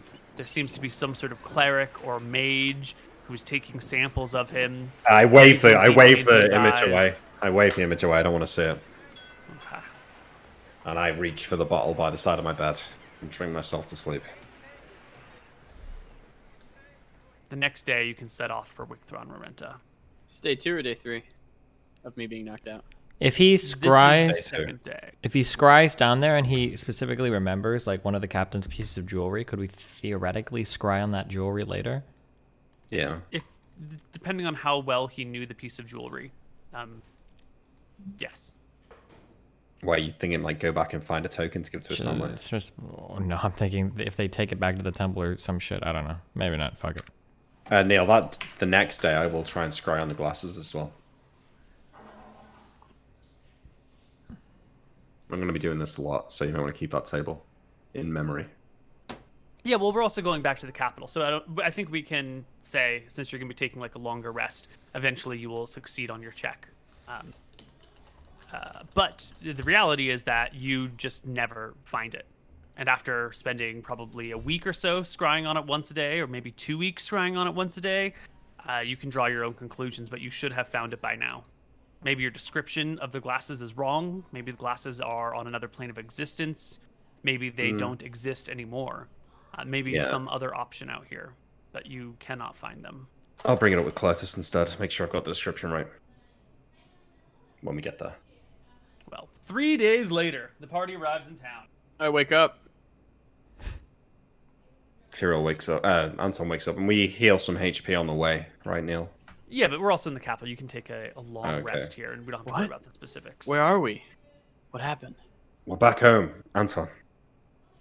We're back home. Was We it a had to bad use- dream? The mermaids? No, that happened. They fucked with the boat. It started to sink. We had to use the teleport to get back here. It was only yesterday you went down, or 2 or 3 days ago. Good on you. Looking out for us. Anton, I they're all assume dead. the crew perished? We managed to bring a few back with us using the candle, but the rest are gone. Well, at least our mission's not in vain. We'll do it for them. Yeah. Yes. I guess. Well, at least you're still here. Sure. And I'll pat him on the shoulder and I assume he's in bed or something, having just woken up. Yeah. I'll go get the cook to bring you some food or something. I'll be back in a bit, and I'll walk out. Wait. Yeah. Turn him around. Did you get my stuff? Oh, the circlet. Yeah, I've got it here. Can I take it? I reach into my bag and hand it to you. I'll take it and Alright, I'll put it on my head. When you wear this circlet, it will increase your wisdom to a Finally. flat stat. However, let's talk about what that feels like, what that's actually like when you go. What's your current wisdom score? 14.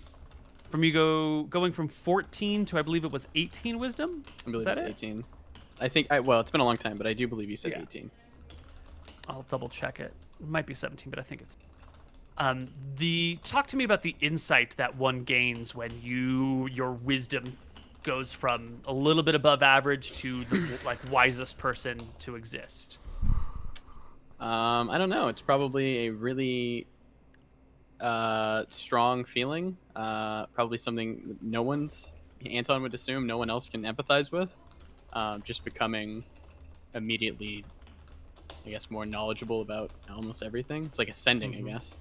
Yeah. Maybe Anton feels like it's just right because he's ascended to, Valthara's chosen. So maybe this is just correct. It's how it should be. Yeah. When you see people and you're talking to them, you find yourself understanding their motivations a little bit better. You're talking with your brother and he's making some sort of sarcastic remark, and you can reflect back on the sort of lifetime of abuse that your younger brother has taken at the hands of these other people, the sort of outcast looks he's been given his whole life. And it kind of crystallizes why he is a heavy drinker. He's always been the runt of the litter. He's always been the smartest, but also the most rejected member of your posse. Arguably, he's the most capable in a lot of ways, but maybe it's the derision or jealousy. Maybe it's the fact that he's actually brilliant and everyone else around you guys is kind of like, meh. Or maybe it's the fear of his magical powers, but you can see the pain that it's caused him, the trauma of his youth that has driven him to the bottle. You can look to your older brother and see the lost fortune that has driven him to his, we wouldn't call it greed, but there's something that was rightfully taken from him that could have been his. He could have been the king of Drekis, and instead, here he is, and the life of crime that followed. And your attraction to Valthara, the vengeance from the time you were burned, you can sort of see how things shape those around you. And I'm impressing this upon you because I think there is an addiction to that level of insight and knowledge. If you strip away the crown, the circlet of insight, it would be like, wearing super fucking dark sunglasses all of the time all of a sudden. You would sort of lose your ability to understand people's motivations and how they function, what brings them to who they are. This door, once opened, is difficult to shut. And loss of this item would be not necessarily mechanically disadvantaging you. It's like Flowers but for it could Algernon, be- right? Like kind of that feeling or whatever. I don't know what that means. Oh, it's like a book. It's like a short story about, I think, a mouse who gains. Wait, like, flowers for what? Algernon, right? Algernon. What? Algernon? Wait, it's about a mouse? Yeah, I believe No, so. it's about Wait. a guy who's really A stupid. laboratory mouse who has undergone surgery to increase his intelligence. The story is told by a series of, I don't know. It's a science fiction book. No, Wait, so your character's like a mouse now? you're No, I found fucking it's read. definitely about a person. No, who- he's just trying to fucking rile me up, and he did it because he's stupid. Oh, okay. Sorry, my bad. Yeah. Yeah. So you have this increase of insight, and I think you will find yourself unwilling to part with this crown. True. But, as you will. The precious.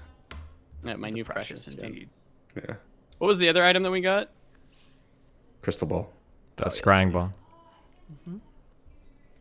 And I think this lets me talk to my deity at any time, right? probably not, any time, but definitely a much greater connection to your deity and a better length of conversation and communication. Absolutely. I'll hit her up. Did we do well against Adinus? We killed a lot of her people. She attacked us for whatever reason.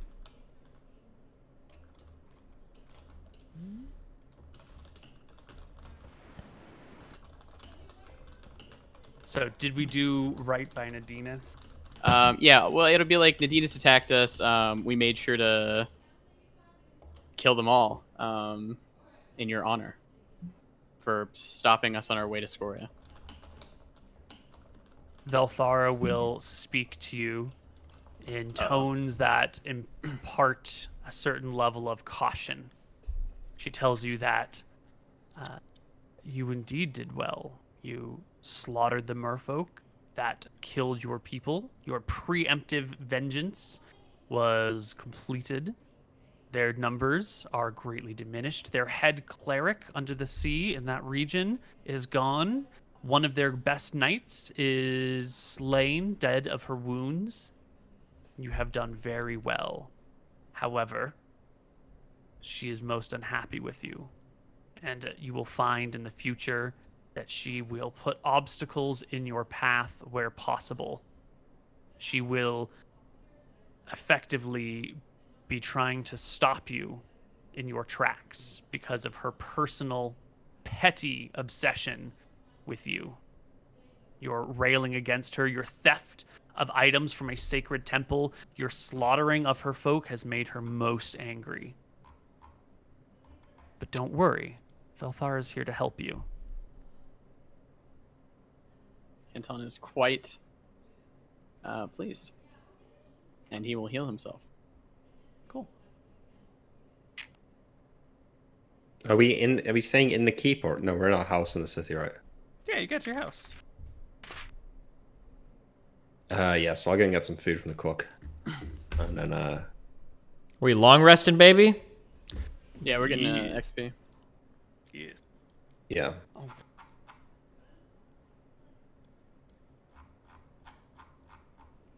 So, Need to go and speak to Cartos, but yeah.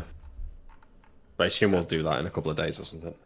That's exactly what I was going to ask you. What do you guys want to do in town before we, set out for future travels? Yeah. If we've got time, I'm gonna try and acquire some more spells that I can just get hold of, right, Neal? Probably. Mm-hmm. Probably, depending on which ones they are. Cat's Grace, Melf's Acid Arrow, and Web.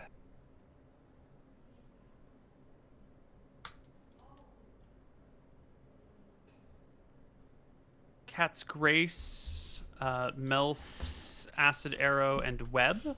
And then at level 3, Spectral Force, Spirit Armor, and Vampiric Touch. Melf's Acid Arrow and Web you can get. Cat's Grace I need to roll for. Okay. Oh, is there supposed to be music playing? You cannot get Cat's Grace. Yes, there should be music playing. You might have to refresh your browser. Gotcha, Koibs. What about Cat's Grace is not available. The other two were. Well, next ones?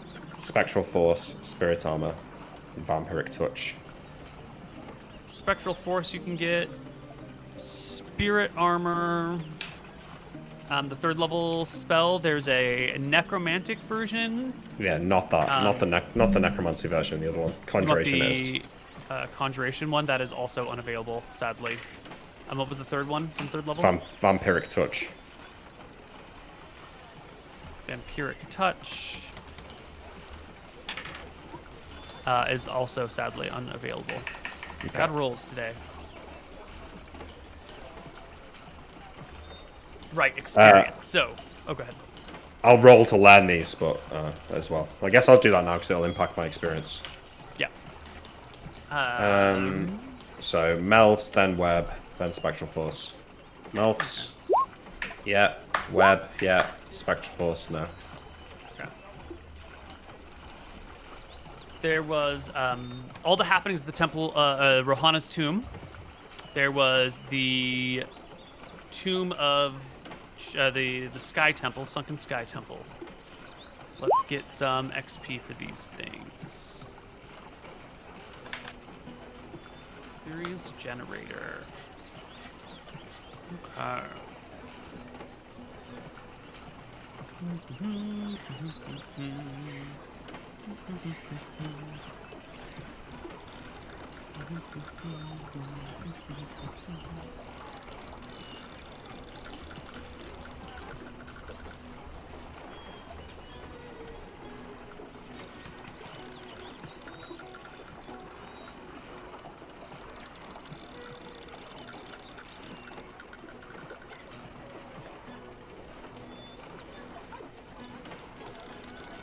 So, can you lose your mind, Nick, from looking at the crystal ball too much? Or how Yes. does it work? Is that like Depends over on how time, well. or... Depends how well you know the target. So if it's unfamiliar to you, you can't really look more than once a day. Got it. But if it's someone you know well, you can do it more often. What if you keep trying? Like, is it just like a D100 to lose your mind, or how's it work? Yeah, I think it's an intelligence check or lose 1 point of int and go insane until healed. Oh, But lose the int permanently. oh wow.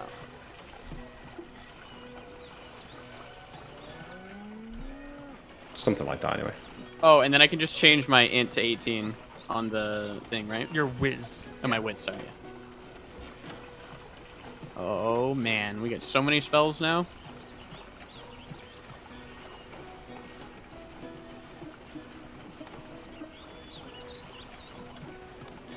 Nine, and they do 7 damage.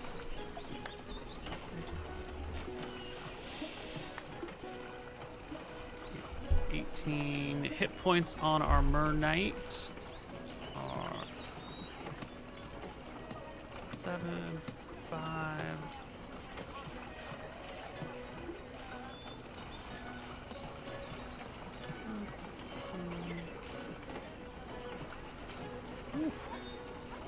It's a lot of experience for those Knights. Yeah, they were pretty tough, though. Mm-hmm. And the giant lobsters that they were riding.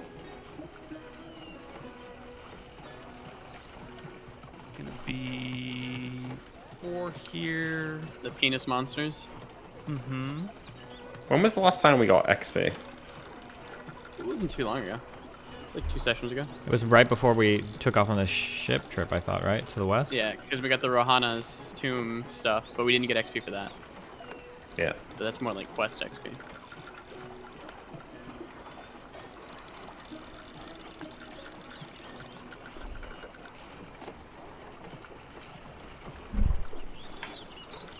And the lobsters are 1, 9.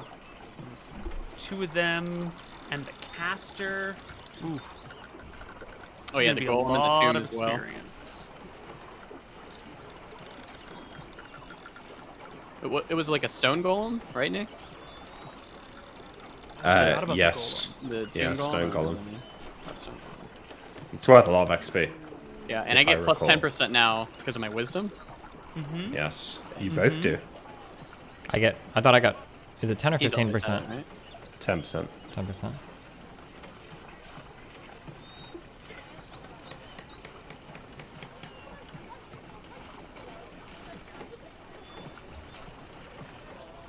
Two, 15.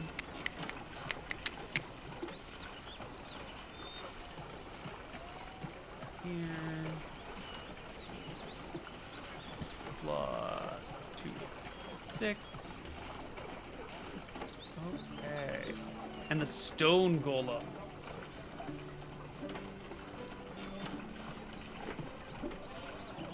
I think you guys might break 20,000 each. Base. What, like from this session? From the last like 4 sessions before, Holy shit. because right now we're at 53,436 XP, and that's before the golem and all of your personal XP gets added in. Fuck, I had good ideas, but I don't remember them. You said how much XP each? 12,000? Not He yet. hasn't said No, yet. he's not. done He's yet. still Not yet. talking. Damn. He said 20,000. Wait, really? Oh. Yeah. Uh-oh. But that'll be split between classes, you know.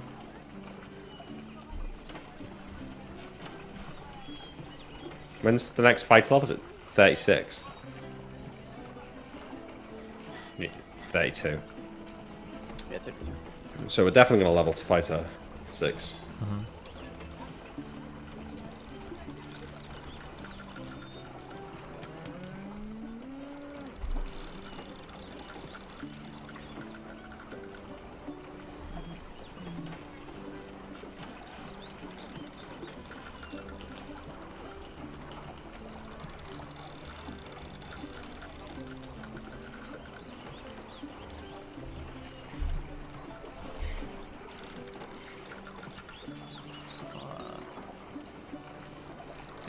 $6949.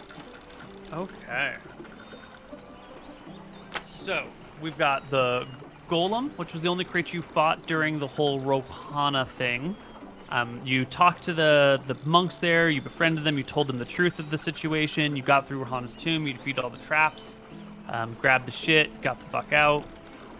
Almost died, didn't quite. Then you hopped on the ship, found the location, went down, fought all the creatures there, looted all the shit, and fucked off. Survived a shipwreck. That's actually worth some experience just for that encounter altogether. And we saved some of the crew. And you saved some of the crew, and you made it home. So all of you all can get 20,800. Let's do a little bit of rounding. 20800. All right. Divided and between then, your classes, of course. And then how many hit dive creatures did we defeat?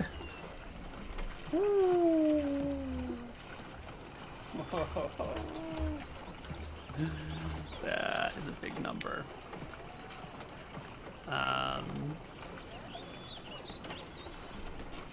Let's see. It was 14 for the Golem, plus each of the merfolk were 2 hit dice, and I think there were 20 of them, plus the 6 knights, which were 7 hit dice, plus the trite, which was 6 hit dice, plus the 2 barnacles, which were, I think, let me check here. Barnacles were 11 hit dice, and there were 2 of them. Damn. Plus the crabs, which not the crabs, the lobster folk, which were mounted mermaids. Lobsters were, I think, 8 dice, so that's 16. And I think, oh, then you also killed 2 more. Killed 1 more mermaid while fleeing. That's another 2. It's 142 hit dice worth of monsters. I'm on level 5, so it's 50 XP per one of those. So that's another 7,100 for your fighter classes. Well, goddamn. All right, and then I think I cast 24 Do we get 10% of that or levels. no? Sorry. Not usually. Only no. if you have 16 strength. Okay. Also, Yeah. wait, real quick question on the fighter thing. Why is it that why do we get 2 attacks every 3 rounds? Because you are expertised with your weapon. Gotcha. Okay. So when we hit warrior level 7, we'll get 2 attacks every single round. With the weapon that you have expertise with. Gotcha. Okay. Okay. All other weapons will then be 3 every 2. Are we doing individual XP now? Yeah, I think Like we're doing spells? individual XP. Yeah. What do you got for spell levels here? 800 XP worth. I had Call Upon Faith, Choose Future, Hold Person, Nap, 5 Cure Light Wounds, and 1 Cure Moderate Wound. Yep. And then I want to argue Ethos, Furthering, Destroying Nadina's Clerics, and I think I defiled one with like a Velthara symbol. And I guess maybe getting the Circlet. The circlet, I will give you definitely another 1,000 XP for acquiring. Furthering Ethos, you kind of got Premature Vengeance. Yeah. Which is sort of a way of saying starting a vengeance cycle. So I'll give you another 400 for that. Awesome. I think I cast 26 levels worth of spells and learned 4 levels worth of spells for a total of 1,700 XP. 26 levels of spells plus how many levels of learned? 4. So yeah, 1,700. That sounds good. Yep. Mr. 50 Rowe? for the recap, right? I cast. 100 for recap. I did 11 thief things. 11 thief things. Go. Humbles Monastery. Love it. Sounds good. So that's 11 times 200. That's 2,200. I had a quick question. I don't remember what it was. Oh, There's like clever ideas and stuff. But yeah. I don't remember any of mine. Sorry. neither do I. But I've leveled up both classes, so I don't care. What if we had a clever idea but it didn't work? What's the clever idea? I thought pretending to understand the monk when I couldn't speak the language and then nodding along with him and talking. I thought it was pretty clever. Yeah, that was pretty clever. I'll give you 100 experience for that. Hell yeah. Is that split between both? Is that how that works? Yeah. Okay, I'll also do. I had a great idea. I think setting the monk free and just being honest with them, telling them our plans or whatever, trusting them, and then having the idea to use the truth candle to write the letter of liability so that they had some assurance that we weren't going to double cross them or whatever in order to gain information and trust from them. I thought that was a pretty good idea. That's a pretty clever idea as well. Why don't you take 300 for that? Okay. ESPing the crew before we teleport. I'll give you 100 for that. Making my group go back to the monks to talk to them to figure out where the Nadina's temple actually was instead of like wandering the sea. Yes, thank you. Take 200 for that. That was beautiful. I was really worried you guys were just going to try and walk around under the ocean to find something in the middle of the sea.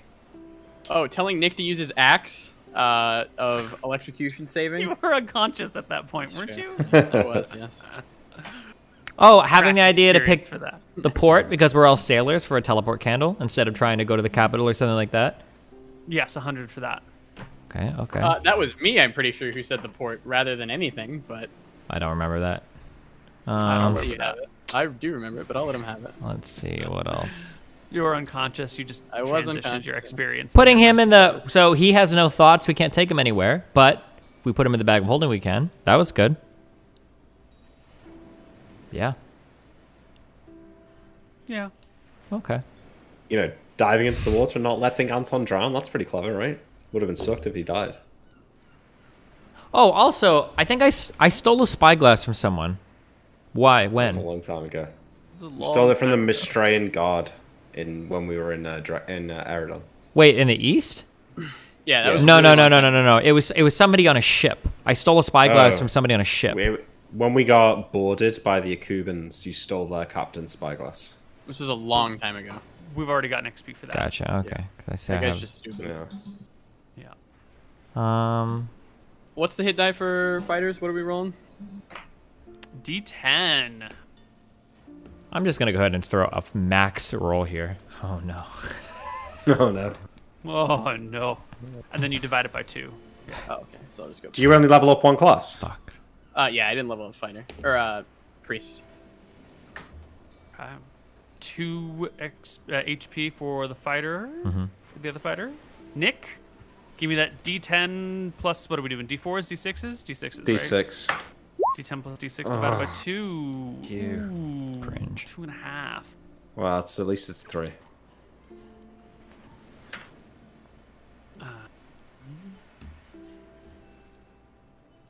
Any more ideas? We didn't have any more ideas, guys. A lot of them were me when I was fucking dead. I forget all of these ideas. It's Fuck. a curse. A curse? Yeah. Well, that's okay. You're getting to the point where the combat XP is going to be wildly stripping out the clever idea XP anyway. Yeah. Whoa, you don't know how good our ideas are about to be, Koibu. I hope they're brilliant. Mm-hmm. So, What do I Tyrael, you get an extra plus. You're level 6 now, right? Fighter? Yes. Yeah. Okay, so your hit from level is now 5. Your saving throws, everyone's saving throws might go up. If you look at the, nope, it's not there. Let me send you a link, and you can see your saving throws on this. If you scroll down and look on the left, Mine do go up. Everyone's fighter saves will improve, but your cleric, rogue, or wizard saves might be better already. So do some compare and contrast. Fighter saves go up at level 7, right? Every odd level. Yeah, so fighter saves don't go up, but wizard saves do. Oh, you're hitting level 6. You're right. I'm so sorry. Yeah.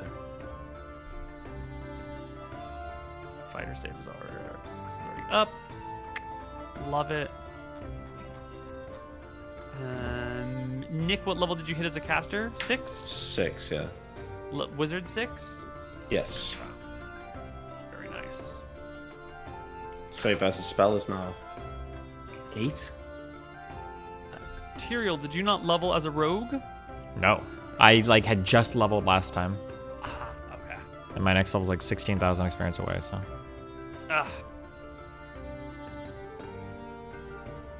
Yeah, I just leveled priest Neal, I can try and learn 3 more spells. Yes. I will pick those 3 that you just said I couldn't get. So, Cat's Grace. Let me double check the armor. The spirit armor version that you were looking for is one of those spells that's still under construction, and I want to double check and make sure it's not. Didn't seem incredibly broken. It seemed let me kind of double check normal. it, though.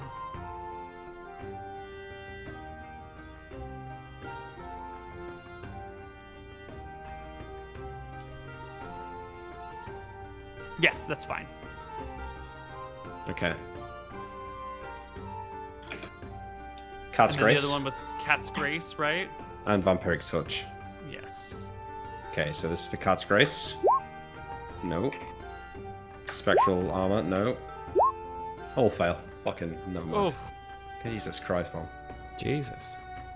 you've Okay. had Nick, what the fuck? much better luck on your HP, but terrible spell roll luck this campaign. I just rolled a 3 and a 2. How's that good luck? Compared to Malachi? Oh, it's because I got fight levels. Yeah. Let's not dwell on it.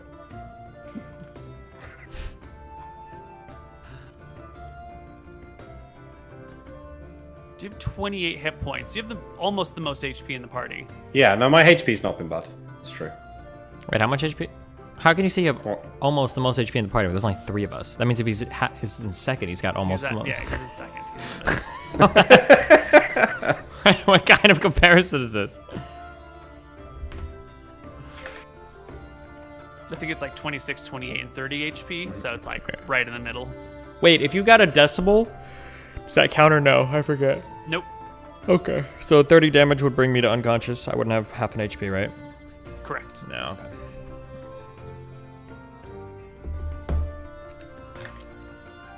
Okay. Here's an idea for you, Neal, right? Let's say you temporarily boost your intelligence for, say, 3 days, long enough to learn a spell beyond your limit. Then your intelligence drops back down. Is the spell you forget the last one you learned, or would there be a way of rearranging it so perhaps you forget a different one? It will not be exploitable. So I think it might be a random thing. We might randomize which spell you lose. That might be multiple spells that you lose. You might lose more than you gained. It'll be intentionally a setback. Yeah, okay. Well, I haven't got any way to temporarily boost it anyway. Yeah. I've got strength that I can still try and learn. It's kind of useless for me. It might be good for one of you two. You already have haste, right? Yeah. No, I'm gonna hold out and try and get Cat's Grace. Where are we going Times, next? Yeah, we need to figure Well, that we out. need to talk to Cartos, yeah. We'll go meet with that amazing guy. All the level up stuff done? Think so? Oh, do I get one more level 2 spell and one more level 3 spell? So that I can check, Neal. You don't need to. Thank you. Yeah. Just one more level 3 spell.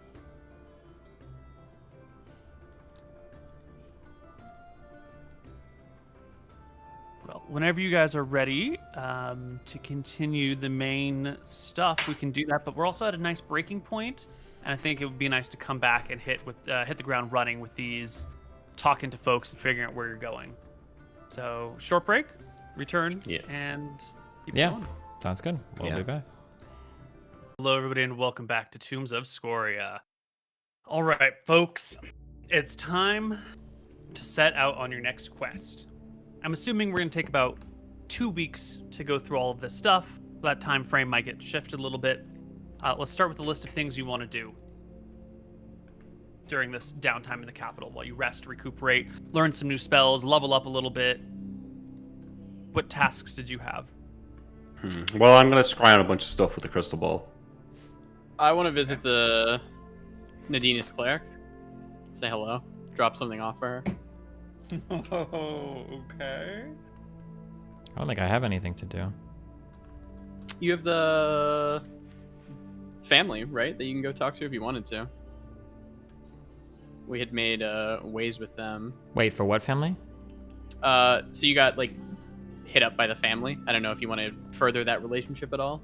That's just like to see if they have like a job for us or something. A job, or if they want to trade more. Yeah, it's just something you could do. I think I'm okay for now. Great. Fuck. Wait. Oh fuck. I was just thinking of something. I don't remember what it was.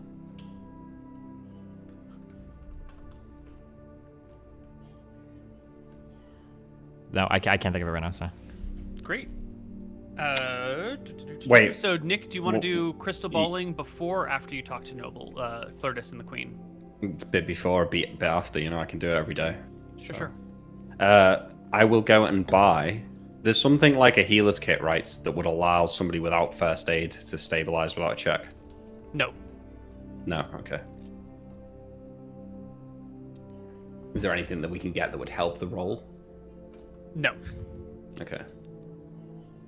Yeah, get a fucking proficiency. Yes. Yeah. I actually have a non-weapon proficiency, but I haven't used it. Can I add that's one? a good point. Does anyone get proficiencies? Yeah. Oh yeah. Wait, did we? Yeah. 6th level fighter. You should be getting a proficiency unless you got it for like, if you're, for example, Steven, you've been leveling up as a rogue, and I think you're taking rogue proficiencies because you get them faster than fighter proficiencies. Do we choose one or the other? Is there rogue proficiency? I thought we got both, but You get both, yeah. Like you get you get the better, whichever rate of advancement is better. So it should be every 3 levels you get a non-weapon proficiency, and then I think your rogue is just the one that levels more quickly. So I should get a non-weapon as a wizard and a weapon as a warrior, right? At level 6. Oh, do warriors get a level? Do we get a weapon proficiency right now? As well? Yes, all fighters get a weapon proficiency at level 6. Can I go any further past expertise with a spear? Only for single-class fighters. Really? Oh fuck! We're getting fucked. No, we're not getting far. So should I get axe proficiency or should I just get expertise and sword? You may as well get axe proficiency, right? Yeah, But the if sword you have would get expertise, you'll get to hit twice, right? Yeah, if I get expertise, Yeah. I'll be getting a second attack next level, which is... I would get expertise then. Yeah, so I'll get expertise and sword. And then I've got a non-weapon on my wizard. I have a non-weapon that I'm owed, so I'm gonna do healing proficiency. There you go. Fuck, I don't know if I need that anymore, though. You want first aid, I think, Yeah, right? first aid. I think you should get it, Mom. I'll get it just in case I run out of spells. First aid. It's probably int. Nick? First aid, wisdom at -1. That's a good one. Really? I'm sorry, it down is as int. Yeah. I was looking at the wrong thing. It's int. But it's Int okay, at you never -1. really need to make a first aid check. Or rarely. Yeah. You know. I'm maybe in an extreme situation. Maybe if someone's at like -9 and you're in like an unstable zone. Yeah, sure. What should I get for my weapon proficiency? You can't get shield expertise, right? No.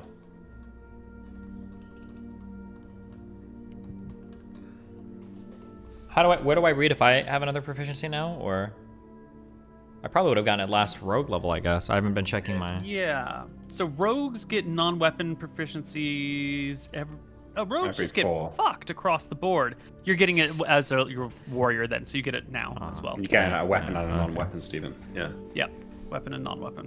One weapon and non-weapon. And what is the difference between proficiency and expertise? Expertise gets you the increased attack rate, so the extra attack every second round. And proficiency just allows you to hit without taking a penalty with a weapon. Yes. And you can only have one weapon with which you are expertised.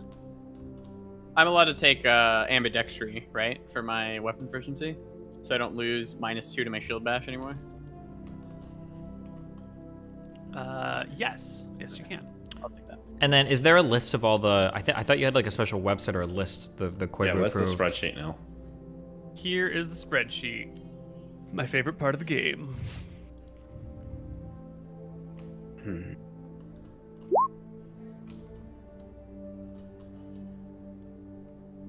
Very based.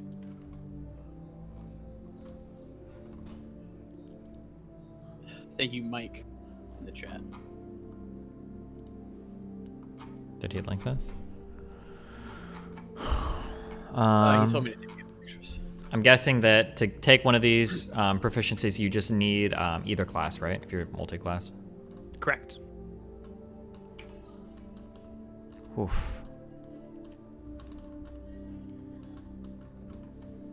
Oh fuck.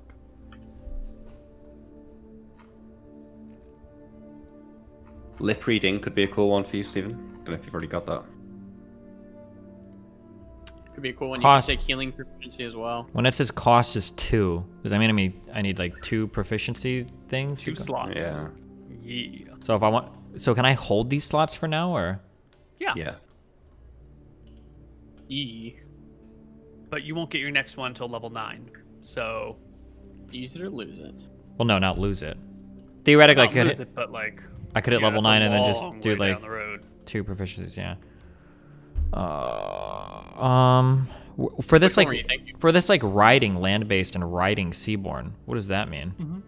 What is riding? It's a different proficiency to learn how to ride a horse than it is to learn how to ride a seahorse. Well, what we already have horseback riding, Horseback. right? Is that a different thing? Right. No, the horseback riding is a specific version of riding land-based. So if you want to learn to ride a horse, it's 1 proficiency. If you want to learn to ride like, a giant elephant, it's a different proficiency. Yeah. Is a dragon a land-based one?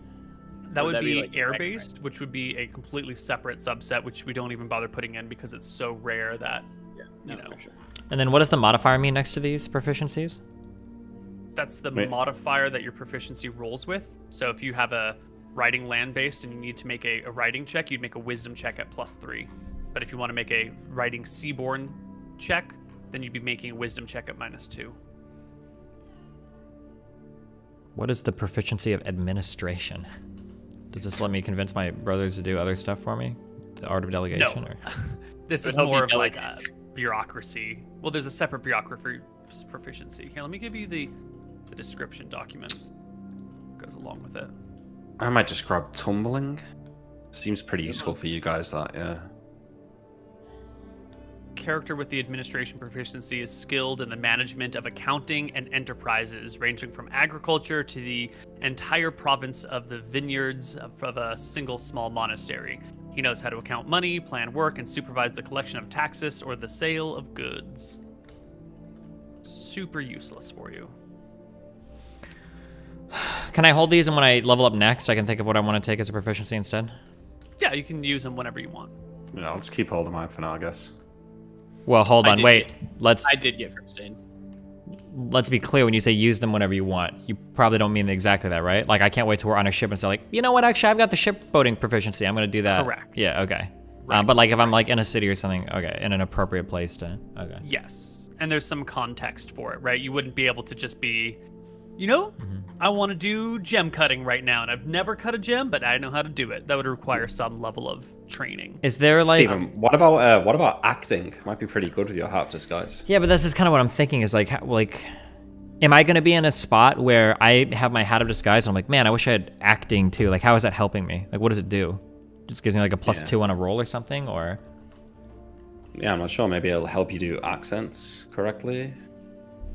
Acting is most useful as a form of entertainment. It can also be used in aiding a disguise. If both acting and disguise are known, the proficiency check for either is made with a +1 bonus. That sucks ass. Yeah, that kind of sucks.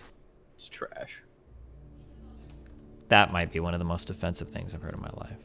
Proficiency checks are only required if the actor must portray a particularly difficult character or is attempting to ad-lib a role, i.e. non-rehearsed role or on short notice. Is there Something else you can do, Steve, is if you get anatomy for certain creatures, I believe that extends your backstab ability to those creatures. Okay, I think I might hold on to these for one level. I think I'm gonna do that. Yeah. Can you get like a dragon anatomy?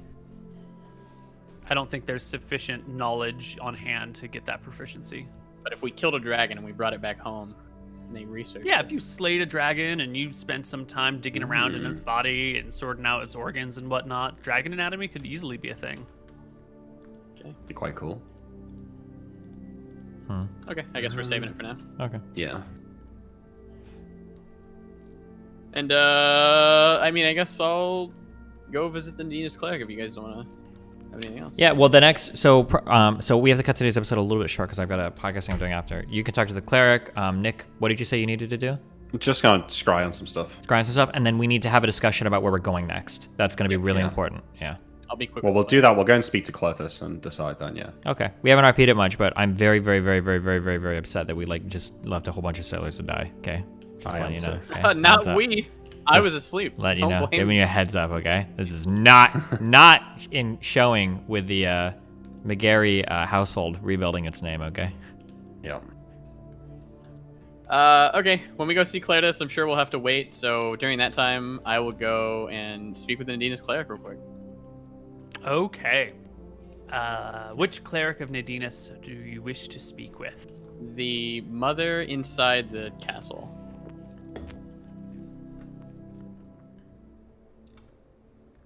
Do we have a name for her? Can't I'm remember it pretty off the sure top we of my did, head. but I don't remember it. Let me look it up. Mother Moria. I can't remember.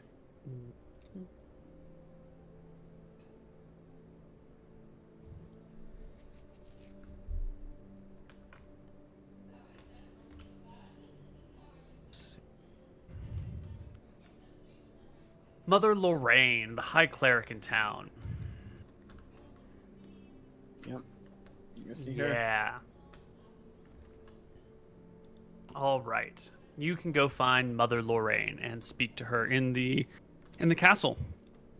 You got to go through the front door because that's the way you go these days now that the castle's on heightened security. And without too much trouble, you can get an arranged meeting with her, and she'll meet you in one of the small temples here in the castle. So, bring you to a temple, and let's get you chatting with this holy person, this Very base. great divine cleric.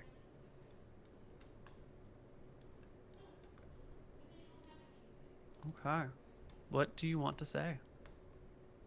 I will walk in with something in my hand, and I'll kind of drop it on the floor.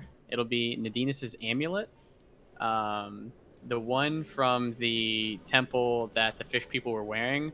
It's kind of like armor, but with an amulet, and it's different because it has the water droplet instead of her regular symbol. And I'll give her like a circlet is like it's like a crown, kind of, right? Yeah. I give her like a tip of the crown, and say, the fish people wish you well. Nadina's tried her best, but they were not strong enough, it seems. Thanks She for was the. about- I'll say also, thank you for telling me the whereabouts. You were quite useful in finding it. She was about to greet you with a sort of friendly gesture. You could see her face opening up to say hello. When you drop the amulet, she looks to the ground and sees it clatter. Realization crystallizes over her face as you mention how her aid helped you slay her followers and her people. And she looks upon you with renewed horror. Face is aghast. She says to you, "How could you? How could you? They were innocent."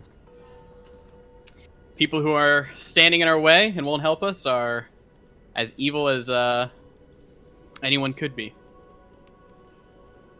They had done nothing wrong to you.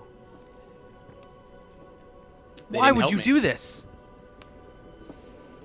I will start to walk out. Why? She calls out at you. And I'll leave. Wow. You exit. You can hear her stepping over and picking up the amulet as you walk away, and then you turn a corner, and the sounds are gone. Soldiers in the hall give you a bit of a nod as you walk by. Servants step out of your way. The scarred and burned cleric of Elthara can leave the castle. Message delivered. Nick? All right. I fail all my spells, right? I'm sitting in my room with like there's like a couple of bottles of whiskey on the floor that have been drunk, another half on my bedside table. There's papers everywhere. My spell book's open, maybe there's a bit of whiskey poured onto one of the pages and it's not soaking in because of the hydrophobic lining on the pages. It's just drifting off onto the bed. Mm-hmm. And I reach for the crystal ball, and I start to gaze into it, rubbing my hands over it, polishing it, trying to look into it, and I cast my thoughts to an item that I know quite well, Neal. How well do you know this item? I know it personally. The magical rope that Azeron stole from us. I attempt to scry on it. True.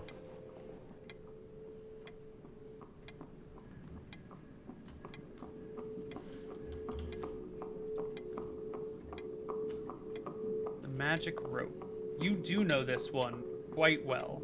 Yeah, climbed up it. Plenty. Mm-hmm. Personally well known. You've climbed this rope, you've carried this rope, you've coiled it and folded it and kept it in your pack, you've examined it, you've detected magic it, you know this rope. It saved my life.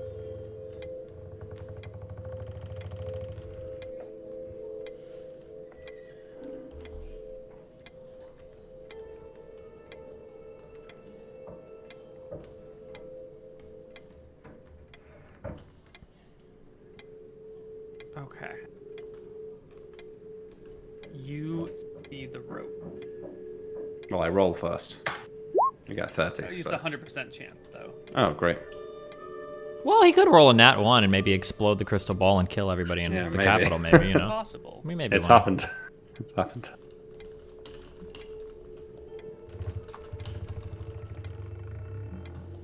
Azeron the Blue.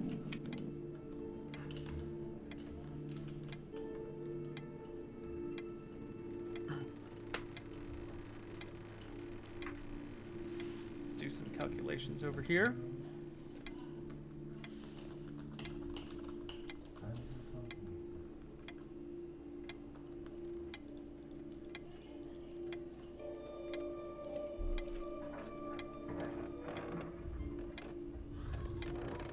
All right, you see. Roll me a D100.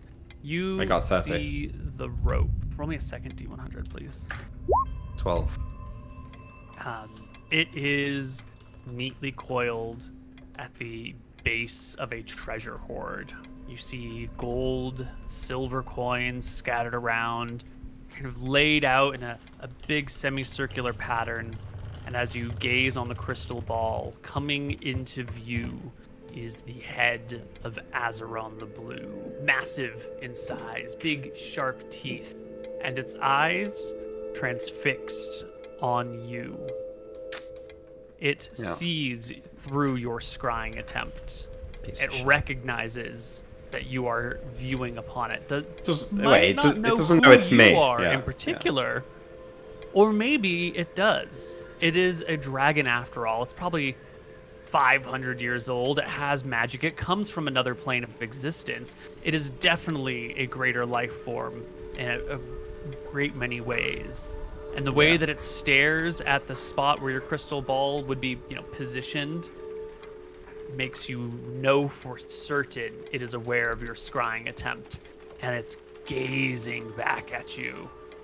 All right, I hold my nerve for a minute or something, and then I wave it away. Do you have to make a check, like we did last time when we saw it in person? How we were super no, fearful? there's no dragon fear that extends through the crystal ball. All right, I'm gonna run Can through we- some others, Neal, that we'll need to roll for. If he's looking through stuff, might I suggest the vampire motherfucker? Yeah, that's on the next on the list. Okay. Cassandra. Yeah. Yeah, fuck. Might be good to just, have an idea of what she's up to. She might be dead, We got the XP. Get the Definitely XP dead. defeating things, right? Yeah, that's true. Are you making me shoes? Oh, sorry. You want to scry upon Cassandra. Yeah. Okay. Roll it. 21. That should be enough. That is also a success.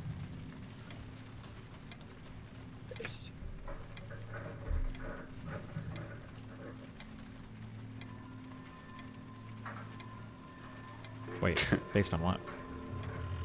A table. Of the How crystal well table. how well I know her.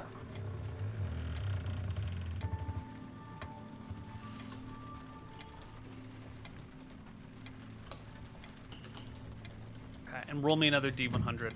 See if she's changing. 84. So you, I guess what time of day are you scrying upon her? I think Emmerich been locked in his room for a couple of days. Curtains closed, I'm not sure he knows what time of day it is. Okay, roll me a D24. Yeah. 10. It's in the morning. You're scrying. And your crystal ball is just dark. It's foggy. It's, earthy. You can't really see anything. It goes to a location where there is not only no light, but no space for light. It does seem like it's worked. She is alive. Right?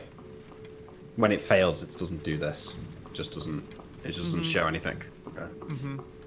All right, wait. waving it away. Oh, Is that true? Because you just scried on a dead guy. well, I think I scried on Cassandra and she's buried because it's the Well, I'm morning. talking about the guy before that you scried on, the one in the water who was getting picked at. I saw his body, that's true. So you could just be seeing. Alright, yeah, make a note to try that You'll again. have to do another one, yeah. Okay, sorry to keep doing this, but, got some more to try. So, Hydroxus. I don't know him that well. I know of him. I know he's a mist dragon. Know that... Yeah, that's Yeah. it. I know he's a mist dragon. You got a 20% chance on this one. Can't No. find him. Okay, two more. King Is Gilda. there... Does True Sight extend into a crystal ball? It might do. Certain spells can be cast through this device. And assuming you've got time, you can check in with Clertus on these things and, get some paperwork on this stuff. You will know that you can cast Comprehend Languages, Read Magic, Infravision, and Tongues through... No. Those improve your chances to use it somehow, which isn't figured out. Detect Magic and Detect Good and Evil can be cast through a crystal ball. The chance of success is 5% per level of experience of the wizard. Okay, the only reason why I'm bringing this up is because, we're doing, missions from the Queen and shit. We're in the capital, and I imagine if there was something where it's oh, I could scry on this if I only had True Sight, Clertus might be able to provide some sort of resource where it's a magistrate fucking wizard or somebody could come and, cast a spell or Yeah. do something like that for you. Yeah. I try and scry on King Gilda. Let me roll this. 16. You get no results. Really? Yeah. Wow. Dumpster. Would I know that that's a successful roll or not? Is there a difference between it not working and it being a successful roll? Do I now think he's dead or do I just think it's not worked? I think you think it's not worked. Okay. And then I and ah about trying to scry on Scoria and think better of it and put the crystal ball away and pass out. You sure? Yeah. Try that another day, perhaps. Wait, is it F1 or F2 for quick save? And then scry on her and see what happens? Yeah. Yeah, I'll Something... go to sleep and... I don't know if this is too vague, but is it possible that, you could use the wish scroll in a vague way to conceal our mission from Scoria? That would keep, Is that too vague an ask, or is that like generalized enough, or? Yeah, like could we wish that Scoria never finds out about us until we confront her or something like that? Discovers the nature of our mission or business. This is a great question. Let's talk about the wish spell. Nick. Yes. Your character is going to have the most knowledge about this. Wish is a legendary spell that is talked about. And the laymen understand it as you get to make a wish. And you, as a caster who has done research and study, understands that it's not quite so simple. I've just put into chat the text of the wish spell. So it's not anything you imagine becomes real. There are bounds and restrictions. In theory, something like, I wish for the mountain that Scoria lives in to collapse. Something like that. That could work, right? I feel like that'll monkey paw you, and it'll be like, it'll collapse eventually, right?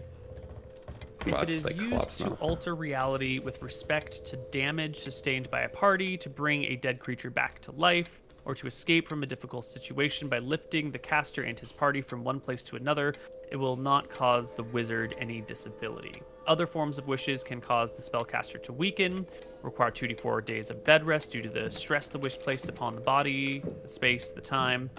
Regardless of the wish for, the exact terminology of the wish spell is likely to be carried out. Casting a wish ages the caster 5 years. So this spell isn't going to be something like malevolent. Like you wish for a genie, I wish to be the richest man in the world, and every single person is made poor, or something like that, right? Like no, it's not it that will type be of... something like that. Well, I can't tell if it would be something like that, or if it would be something like you will be the richest man in the world, but you like inherit an asset that you could never sell, so now it's worthless. Like I can't tell if it's like malicious or just like will fit whatever kind of works, if that makes sense. Right. Like some genies are described as being like malevolent, where they will try to fuck you if you're not ultra careful. Most genies are. Yeah. Whereas the wish might just be like, well, it made an honest attempt to interpret your desire, and this is the easiest way to fulfill it. This is the description of the limited wish spell, which has information that will be useful for this. So it will fulfill literally, but only partially for a limited duration, because it's the limited wish version, the utterance of the spellcaster. Thus, the actuality of the past, present, or future might be altered, but possibly only for the wizard unless the wording of the spell is most carefully stated.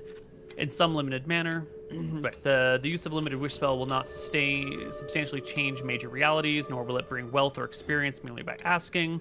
The spell can, for example, restore some hit points lost by a wizard. It can reduce an opponent hit probability or damage. Blah, blah, blah. Greedy desires usually end in disaster. Casting time is based on this. Blah, blah, blah, blah, blah, blah, blah, blah. Okay, so that didn't help us very much either. At the end of the day, there's going to be a lot of theory on what this is and very little evidence or to suggest one way or the other. These spells. So my guess is that anything that directly affects Scoria is going to run into either her spell save, or her magic resistance, or both. So anything that directly impacts her, I think, is not going to work, unless it's like, I wish that she fails her next saving throw. Sure. And then we cast like a banishment or something on her. I mean, I have a spell that can return people back to their plane, but I feel like she would just come back, right? Yeah.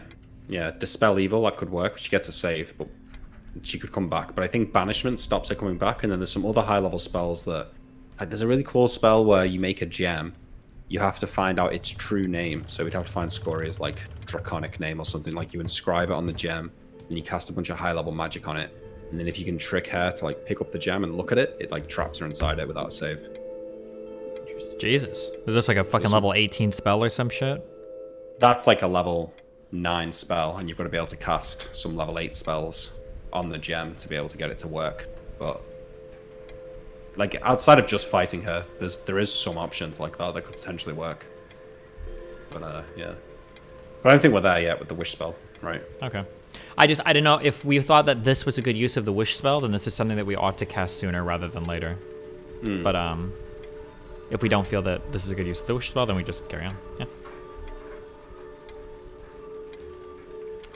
I think we have a good plan for the wish spell, but we have to wait and see how certain items play out. Yeah. I guess we'll go meet with Cartos. That's the next part of our business. Yeah. Yeah. Yeah.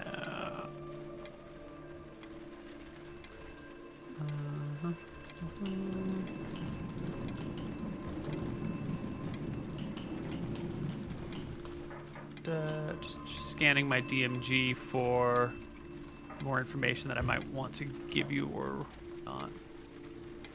Wish to learn magic missile, if only. Ah. Realistically, right, we're going to end up using the wish spell to resurrect one of us. No. Probably. Unfortunately, it doesn't seem to be the case. My understanding is that like just wishing for a resurrection might not work, but maybe wishing to roll back time 5 Roll back minutes or time something for sure might. works. Yeah. Yeah. But like That if we works. like die, go back to the capital, it's like, okay, well, can we resurrect our brother here? That's probably not going to work. We would want to roll back time like 10 to 5 minutes or whatever before maybe the fight even. I'm sure it says somewhere in the description about bringing someone back to life, but maybe. Can you argue if you if you do a whole fight, let's say one of us dies, and we roll it back? Redo the my fight. two brothers should know, what's coming, right? We'll know where like maybe the blow's coming, maybe like a +1 or something to AC, because you think just redo it. Chaos 3 will dictate this, and that. it'll say you'll be changing your exact actions, and therefore whoever you're fighting will change their exact actions as well. Yeah, so the first line of the spell says, if it's used to alter reality with respect to damage sustained by a party, to bring a dead creature to life, or to escape from a difficult blah blah blah, it will not cause the wizard any disability. So it sounds like bringing someone back to life is pretty basic use of it. Oh, like right after. Wait, which part of this? Just the first bit that paragraph? Neal posted in. It won't give you any penalties. It won't make you have to rest for 2d4 days or whatever it is. Yeah, but that implies that it's an easy use of That it. it should go, right? So I wish to resurrect Malachi.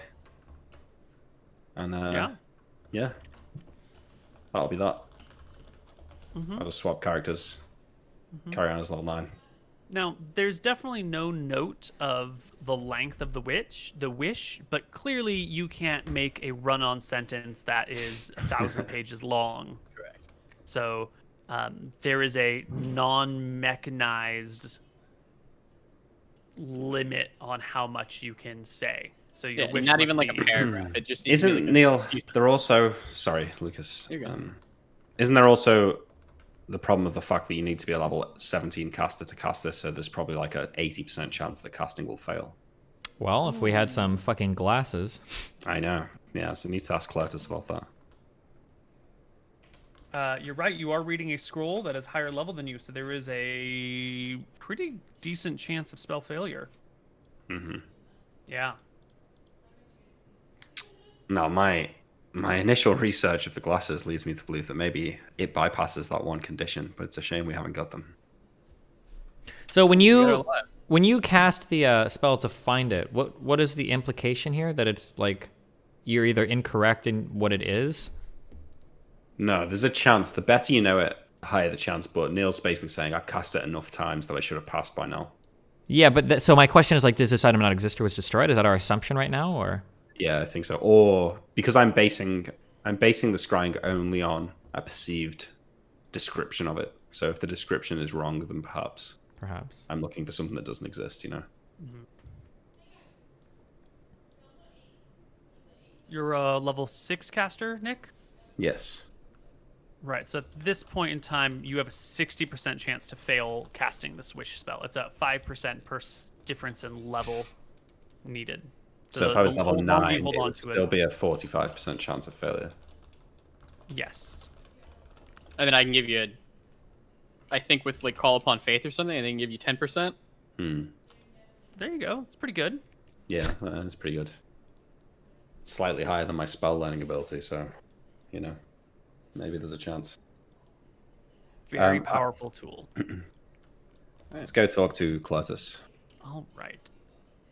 We can head to the capital, to the castle itself, and as your meeting gets arranged and you come into the room, you will find that today there are 4 people here. We have, of course, Cletus, the queen, the queen's bodyguard, who is always with her, Okay. and a new person, Not the cleric, right?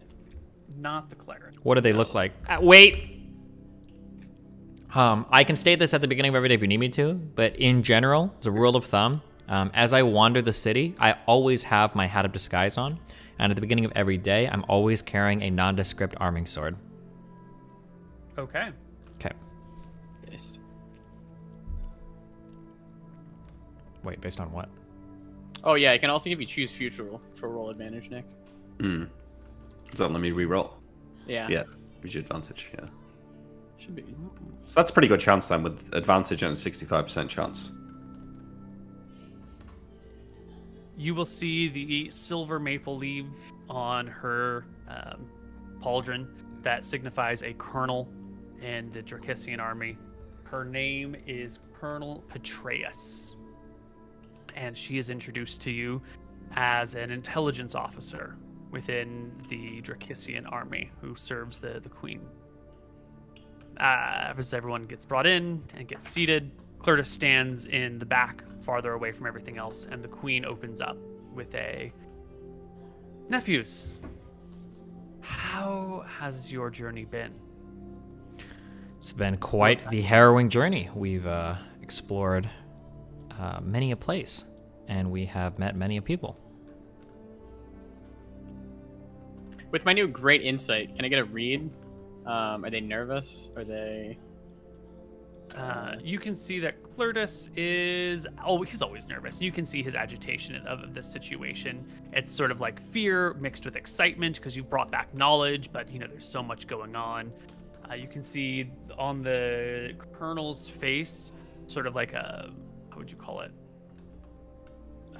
Like she's very wanting to choose her words carefully. She knows that she doesn't have a lot of opportunity to make an impact, and she wants to be very careful with the impact that she makes. So she's, good intelligence officer here. The knight has a helm on, so you can't really read much of his face. His body posture is, one of asserting authority and ready to kill anyone, even the nephews of the queen, should they try anything suspicious. Does he look like a 10th level knight, or like... I don't know if I've ever gotten a read on Judging it. by what you know, he's at least 9th level. Jeez. Could be 10th level. Jesus.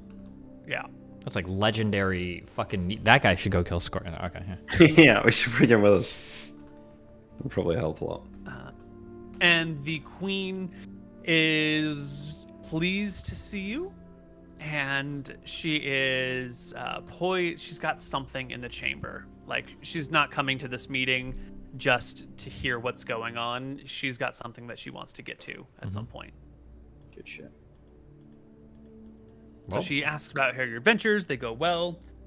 Well, they didn't go well. Yeah, we were successful in finding the things we sought, but alas, the crew that we hired to take us into the sea were lost. As Clertus tells me, you have finished up all of the easy tasks. Easy. All the easy tombs. I suppose, yes. All that's left on our list is Dragonstone. That brings us to the second phase of our operation then. Colonel Petraeus, she says, as the colonel gets to her feet. I've been informed of your mission here, slay Scoria, and there are many paths to get there. If we want to do this well, we're going to need a lot more information about who she is, how she operates. We know that she is independent from the Dracissian military in some amount. We are sending out emissaries, spies, to figure out the details of those exact arrangements. It's known that she has a separate force guarding her forest, and it is suspected that she has aerial servants, lair guards, and other possible obstacles to your success. We need more information on the makeup of her base. I don't think we'll ever be able to get a floor plan, but we might be able to figure out the structure of her minions. And in that structure, there may be weaknesses that we can exploit, or it may reveal information about how they conduct their business, which will provide for easier egress into her lair. assuming that's where we will fight her in the end. We? Royal we. Well, on that point, Petraeus, something we found under the ocean could prove to be helpful. I'll reach into the bag and pull out the crystal ball and place it on the table in front of us. This, I've been testing it, could allow us to scry on individuals or objects. Perhaps it could allow us to scry on the guardians of Ella, maybe any close companions she keeps, if we could find a bit of information on them.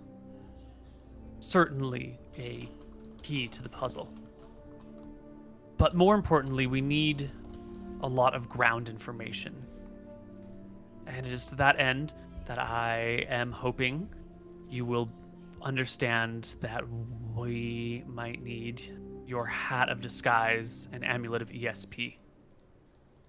We need to capture some of her minions.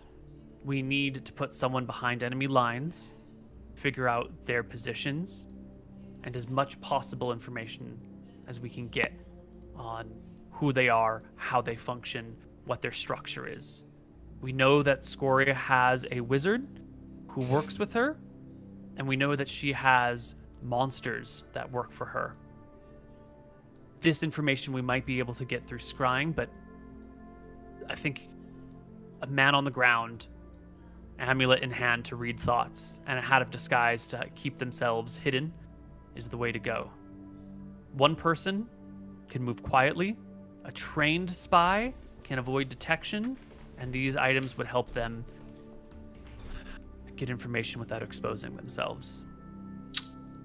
I'll reach over my neck and take off the amulet and slowly hand it to him and say, I hope the person you're giving this to is competent and isn't going to die with it. Well, perhaps we should discuss this for a moment first. Both of these items have been pretty important in terms of our mission.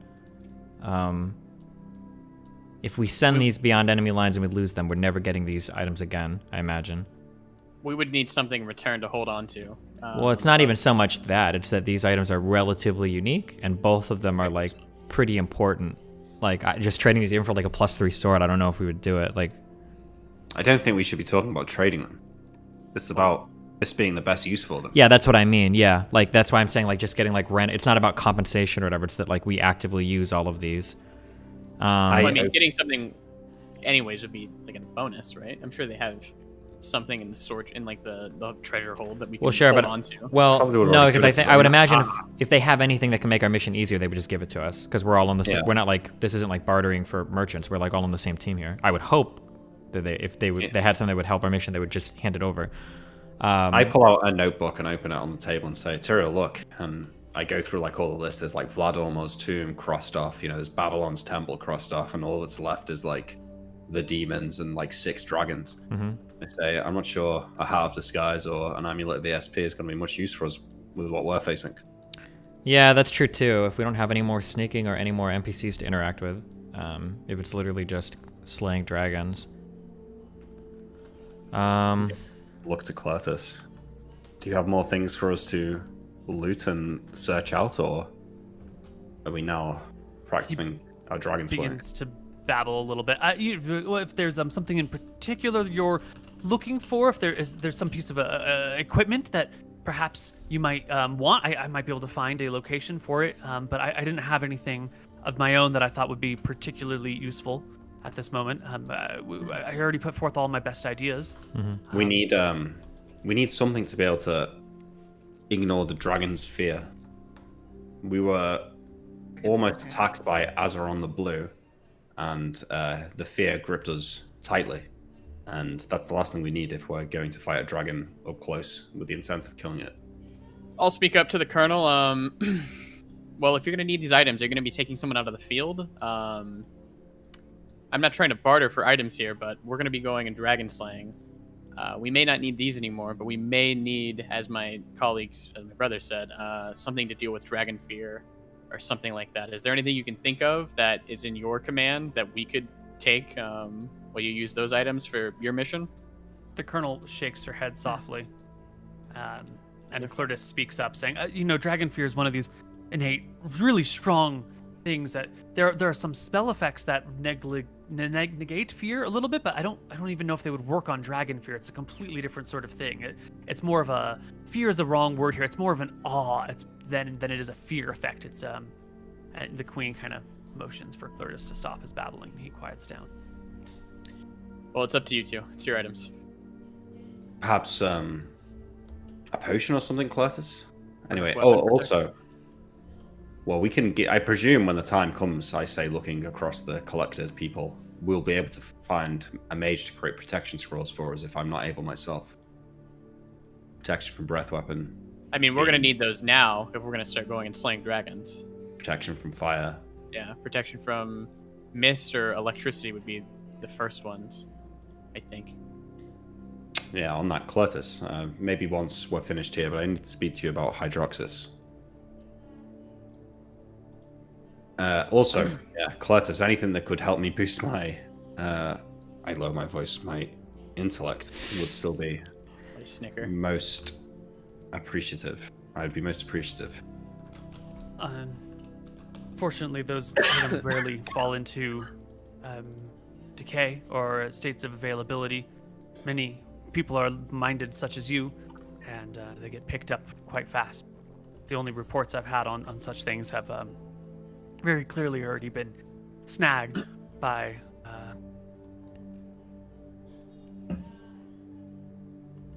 a ready wizard. Did anything But happen? I'll look into it, I promise.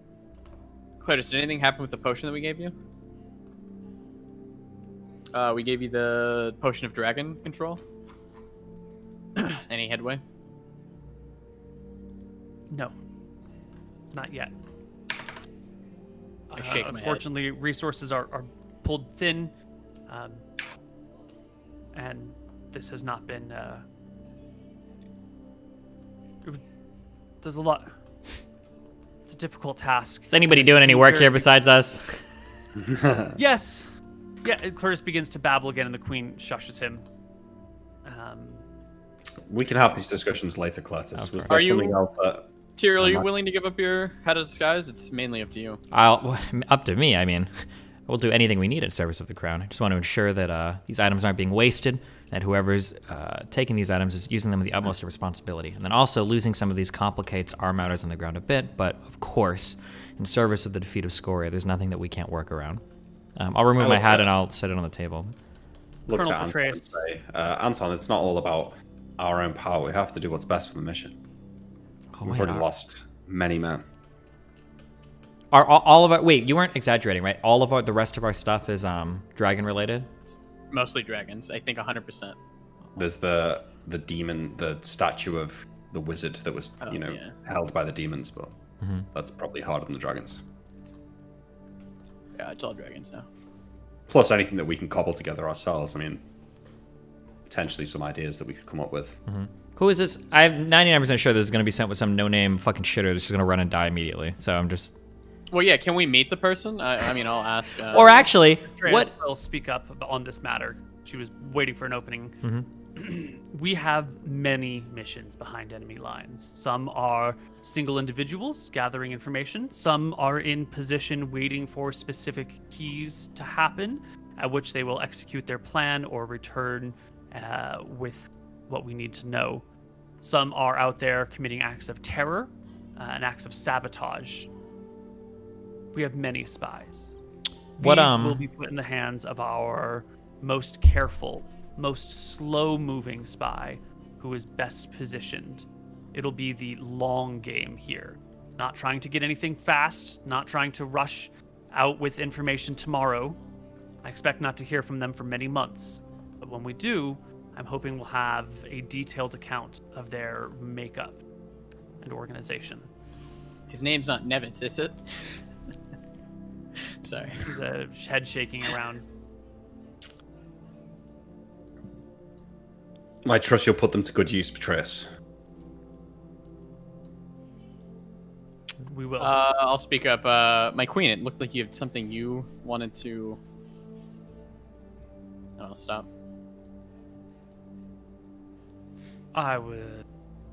Colonel Petraeus has spoken my intents. I am very pleased to see you hand over these items for the betterment of your mission, of our well-being, of the safety of the whole world, as far as I'm concerned. Know if you would need a little nudging or not. I don't know what that means, but okay. Well, hold on. I'll raise my one eyebrow inquisitively. Nudging? Men in power rarely hand power over. Sometimes they need to be encouraged to do so. I may either context feel a tad threatening, but I trust that all of our hearts are in the right place on this mission. There is no one I trust more than the three of you. Only the 5 people in this room, plus a very small selection of wizards, are aware. And a whole monastery full of monks. Yeah, I guess we don't mention that. Oh yeah, he thinks quietly in the back of his mind. Sorry. The colonel is not wearing the amulet of ESP. Yeah, I remove it from my character sheet. It's gone. Are there why don't we ever wear shitty helmets? Does that does that just not exist in this world? No, it's sort of assumed that when you wear chainmail, you're wearing a chainmail coif as well. It's just mechanically awkward to do, and we just kind of say it's all armor together. Gotcha. Okay.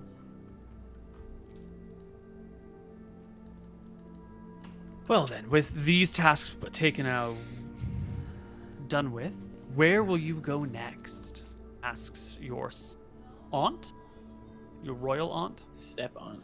We need to speak to Cartos about the strengths of these dragons, and maybe whether there's any other opportunities that we could pursue. Yeah, it seems like we're gonna have to kill dragons now. So, Then Petraeus and I shall leave you, says the queen, taking a stand. Everyone else stands up with her, and she'll shake each of your hands, give you kisses on the cheeks, tell you to say hello to your mother for her, and take off with the Petraeus and the knight, leaving Before, just you and the nervous historian. Before the queen leaves, I'd like to make a small request. In exchange for the hat, a local matter that you may assist us with, perhaps your best part of a magical sword. The scabbard has nothing to do with it, right? Scabbards are usually made to match swords, but indeed they can be switched. Yeah. Okay. So switching a scabbard isn't going to disimbue a sword with magic or something, right? Okay. Is it possible that I could get a different scabbard made for my sword? One that is nice and befitting the sword that a noble would carry, but having this particular scabbard may or may not cause a little bit more trouble than we care to bring to ourselves. Am I wrong? I thought you got rid of that sword. I thought you traded it to the family, and I thought we swapped them. So now you have a different one, and that guy's sword is gone. Am I? Wait, did we do that? I know that we traded the family for a sword, and I believe that you did that as well. Because we gave him an extra +1 weapon, I thought, so that we didn't have to. Yeah, that does ring a bell. Oh wait, did we give a +2 and a +1 weapon in exchange for a +2 weapon? Yeah, we swapped the two-hander. We swapped a +2 two-hander, and I think MrMouton is right. I think we swapped a +2 two-hander and a +1 one-hander in exchange for another +2 one-hander that replaced the sword. So in that case, forget everything I just said. Yeah, okay. Cool. Yeah. That's good. Okay. Oh, but I think we got an extra for Imric, maybe. I don't remember. I've got a +2 sword. Okay, so that's what we Oh, did. wait. So we still have one of the bad Oh, swords. okay. Then I just want another scabbard made. Yeah, different scabbard, yeah. No Yeah. problem. Easy Cool. peasy. Sounds good. All right, once the queen's gone, I want to ask Cartos a few things. Cartos, the glasses of the Arcanist, we didn't find them down in the sunken temple. I tried to scry on them, and it should have worked by now, but I'm getting nothing back. You said they were platinum frames, rose-tinted glass? Do you have any further details? He shakes his head. It's been 1,500 years. Possible they were destroyed, lost, stolen. Well, if they were stolen, I'd still be able to find them. That's true. Yeah. Maybe then, maybe in 1500 years, maybe they didn't survive the collapse of the temple, or maybe they've been taken and ruined since then. Is that where you got the record from? They were in the temple before the calamity.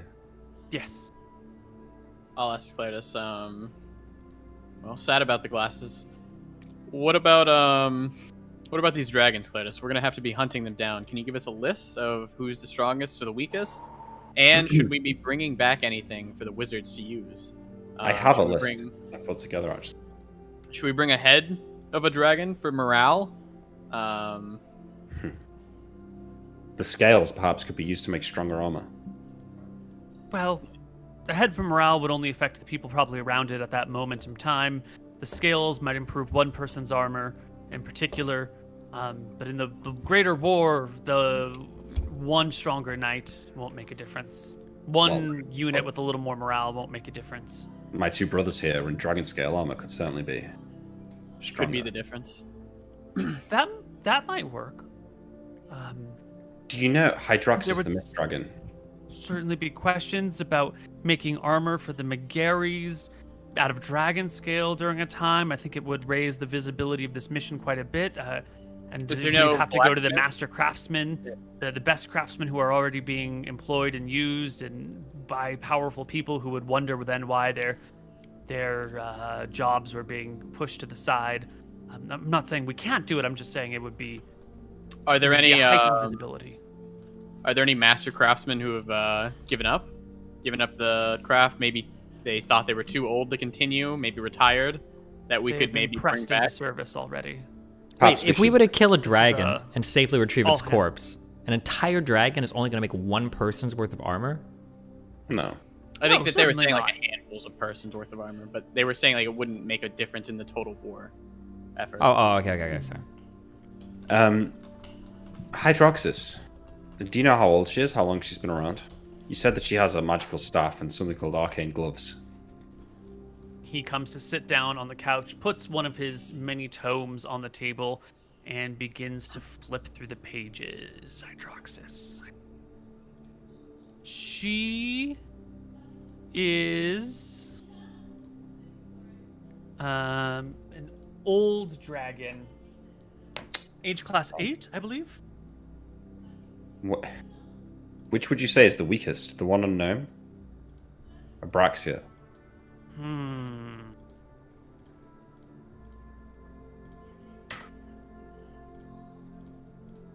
So far, everything that we've heard is either between age class 7 and 12. Let's. Holy shit. I'm not sure. Abraxia is. I don't have very much information on her. I know she lives on Nome, and she's got an area to herself, but her actual age class is unknown. How long she's been there is only a few hundred years, so she's at least, judging by my rough math here, if she's a few hundred years old, then she should be at least age class 6, maybe 7. Yeah. Hydroxus is 8. I think Azeron the Blue is 8. Yeah. Belurian, I think he's older than that, but I don't know where. Belurian's friendly, right? More friendly than the blues and the greens and the blacks and the reds, but. And Miss Dragon's breath weapon is a scalding vapor, right? I think so. And it lairs under the sea. Could it use its breath weapon in the water? Since we're now proficient underwater. Proficient underwater, you say? Yeah. Need I remind you of our not. previous adventure? That's what I'm referring to. Well, I don't know if I would say that adventure was a showcasing of our underwater proficiency. Well, sure. We got out, didn't we? Better than getting breath weaponed. Well, Claritus, to be frank with you, it doesn't seem like we can do anything if we don't have protection from breath weapon scrolls at this point. So. Well, are we really No, never. Hold on. I'm stuck on my 5e character. So I was gonna say, are we really concerned about breath weapons? But we probably are concerned about both weapons. We definitely yeah. But Azeron's breath weapon on average does 80 damage. On a save, it would do 40. So it would kill any of us outright, even if we save. Yeah. I don't know anything about fighting, but I have an idea. Listening? Yes. Cletus. What if you don't kill the dragons, you just steal their stuff? No, that's cringe, Cletus. I know, like, I've had a disguise, so I can't sneak around, so. Yeah, you just grabbed us by the balls by taking those items. And now we can't sneak anymore. Well, Hat of Disguise wouldn't make it easier for you to steal. Yeah, it's getting into the chamber when the dragon's not there. You'd have to lure it away for some reason. That's my working theory on why Scoria rarely comes into the battlefield, is that if she did, then her whole lair would be, left behind and abandoned. And I'm sure she's got guards, but she stays there because, she's made enemies with the elves. There's a lot of she has enemies, so she has to stay and protect her treasure all the time. That's my theory on why she stays home, but the bigger issue is, Cletus, if we can't kill these dragons, how are we going to kill Scoria? That's true. So we have to start, we have to start killing dragons. We got to go. There's got to be something else. I know that there's the baby dragons in the, near Valara. The overgrowth. There should be some baby dragons there, but then there's also the mom dragon. Zorithus she's quite children. Yeah, but she's flightless. Yes. Was there not a good dragon in Eridon somewhere? A gold one, perhaps, by Stromheim? Apparently, there was. Yes, indeed, was. What happened? Left. Nixium. Do you think perhaps Nixium may have left anything behind? Maybe the things that she valued the least, but when a dragon changes lairs, they tend to take their hoards with them. Yeah. There might be coppers, silvers lying around, things that were not worth her time, but out of Nixium's strength and might, I don't know why she would leave anything behind. Is there anywhere else that you considered sending us that is not, maybe you avoided sending us there because it wasn't a guaranteed thing? Maybe there's rumors of an item in a place, but you didn't want to send us there in case there was nothing there. There are, certainly. But I don't have enough confidence to send you there. I think it might be a waste of your time. What does that mean? Oh, wait. Well, the Talons are said to be outposts of white dragons that come from deeper to the south. And they might have lairs somewhere in the Talons, but I don't know where they would be, just on one of their perches, on one of the rocks. White dragons are weaker, correct? Yes, they are definitely the inferior group. But if this is, if they live elsewhere and they just roost in the Talons from time to time, then that might not be where they lay their hoard, and I don't know exactly where it is. It seems like a bit of a long shot. Do you know the names of any of these dragons? Mm-mm. He shakes his head. Just sailors have reported seeing dragons around the Talons, but not always. So, you don't have a boss, do you, Cletus? Queen? Me personally, or do you need one made available to you? Do you have like a mentor? Like, Oh, a boss. I thought you said a boss. Yeah. Oh no, a boss. The queen is my matriarch. Seems like you may have sadly become of little use to us, my friend. Settle down, Anton. There's no need to speak to him like that. Well, it's true. Tyrael, or Anton, all the names. It's true, Emmerich. He doesn't have anything. I may have served you as best as I can for the time being.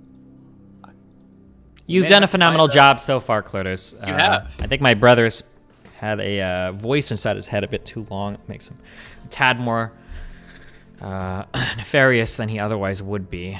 So we need to kill one of these dragons. What of the legendary sword and heat stroke? What was that being protected by? Was that just demons? Demons. Yeah. As I understand it, the rumor from the message from the queen's new son-in-law is that a wizard had stolen a mighty magic sword and then was petrified by demons and hauled away to heat stroke. Chances are they've turned them back into flesh, killed them, and taken it. Do you know this wizard's name? A man named Georg, who came Georg. from across the sea a long time ago. I consult the crystal orb. Try and The scry him. name is not enough to find him. Okay, what would I need? I mean, Name and a makes me face.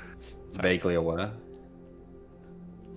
What's the You minimum? would knowledge? need to like talk to someone who's met him, or you'd need like some account of who he is or what he's done. And the only person with that information would be Van Helsing, who is. Would need to take a look at my master calendar to find out. Oh yeah, have they done the whole heat stroke thing yet? I think they are presently over setting up a what do you call it? In containment field right now. Hmm. We are. Well, no. The minimum thing is March. slightly informed of. I mean, is that not kind of Well, yeah, but slightly there's. informed of? Well informed of would be speaking to Van and having a personal account of him. I mean, at this point, you just have a name. I think there is a category below slightly informed of that is 0 chance. That is like, I have heard this name, but it's just not on the table because it's insufficient, right? Yeah. Uh, Well, I mean, who did you say the Queen's new son-in-law? Could we speak to him? Maybe he could help us locate this guy, because the thing I'm worried about is either he's already been turned back to flesh and killed, or if they're keeping him, they're probably keeping him somewhere well defended. And who knows what's in Heatstroke. I will attempt to get in touch with Prince Van Helsing and have him reach out to you. Sounds like a real fancy chap. He shrugs. Cleric of Cheese? Perhaps the only cleric of Cheese of note in the world? He's even better looking than myself. Curtis remains quiet, not wishing to offend you. Yeah, so do you think Hydroxys could use her breath weapon underwater? You didn't answer. I think so. Yeah. I think so. Every I dragon think- has a breath weapon, right? It's, Yeah. Do you think that of all the ones on the list, who do you think could be reasoned with? Belorian? Hydroxys? Mhm. Is she- The More brass. maybe I don't know if you would ever be able to get anything out of him, but Belurian is probably the least aggressive, most friendly of them all. Also fairly reclusive. Do you know where his lair is? In the north of the Red Desert. Here on the map. Near the Draken Ridge. Of course, this flag is just a rough marker. You know, the real area is somewhere in here. He's the one who likes knowledge, right? Mm-hmm. Or am I- Most accounts of of people meeting him are travelers on the road who have been accosted by him, trapped by him, and interrogated, forcefully conversed with by him. Excuse me? I know this sounds a little bit weird, but it appears that Belurian's a bit of a chatterbox and likes to talk with people, but kidnaps people for days or weeks on end just to chat with them and then releases them out into the world. Or these people are all mad, suffering heat stroke from the Red Desert. But Sounds the same like it. madnesses would be weird. Well, what's the plan, brothers? Are we gonna? I guess it seems like 2 options. Either we can go and do the brass dragon, or we can go and maybe kill the one unknown. But we're gonna need help with the breath weapons for that. Or if you have specific magical items that you're looking for, I might be able to find them. There's a lot of magic in the world. They're not all going to be easy to find, and I put together a list of things that I thought would be good for you.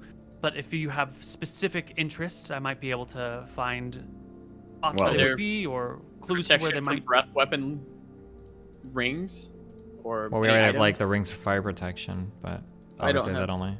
Oh, I think that's only you. we only have one of those. I don't have one. Do you have one? I've got one, yeah. Yeah. Okay. Let me make sure. I'm pretty sure. Breath weapon protection scrolls tend to be specific, I think. A scroll of protection from fire is what we want to fight Scoria. Yeah. There's a spell I could learn. Well, I could try to learn. Wind Wall that would perhaps protect us from some of the breath weapons. Yeah, perhaps the poison one, the Mist Dragon's vapor. Your axe should be able to take the electricity breath weapon. Yeah, right? I think so. Then it sounds like the blue dragon would be the easiest if you can defeat its breath weapon with your axe, or perhaps the green, if you can, which seems to be maybe a lower, weaker dragon, who's also, it lives on Gnome, on Paradise Isle, so it has very few threats. Might be lazy or underprepared, if such a dragon could be. And it sounds like can find spells to. I think the blue or the green. Well, Azeron, when we were investigating Cassandra the vampire, I spoke with a halfling there who casually mentioned to me that, I can't remember how often he said, but I believe they have some sort of ritual where they lay a feast out for Azeron and meet him on top of a hill and feed him. Maybe we could poison him. Perhaps we could weaken him with poison and then attack him when he's weak. I could bait the breath weapon with the axe and then we could attack him. Cooler just feverishly shakes its head and starts flipping through one of his books and goes, I remember reading something about dragons being able to eat anything. They can survive on eating stone if need be for long periods of time. I don't know if a poison would even affect a dragon. The quantities you need would be astronomical on top of that. It's still possible that we could ambush it when it's not ready. Yeah. Also, I believe that Balorian and Azeron have a long-running feud, don't they? Maybe we could go and speak to Balorian first, see if he's willing to help us. Maybe he would reward us for killing Azeron. Dragon's feud, is it on the level of they want each other dead, or is this more like a friendly competitive? I think he wants them dead, but I'm certainly what I've read. Okay. As with people, the feud depends on the specific dragons, but blues and brasses don't get along very well at all. They usually fight over similar territories. They both like very hot, dry places. Blues prefer high ground to view out upon. Brasses don't particularly care about that, but the deserts are great places for both of them. These two have been feuding in the desert for hundreds of years, if that helps.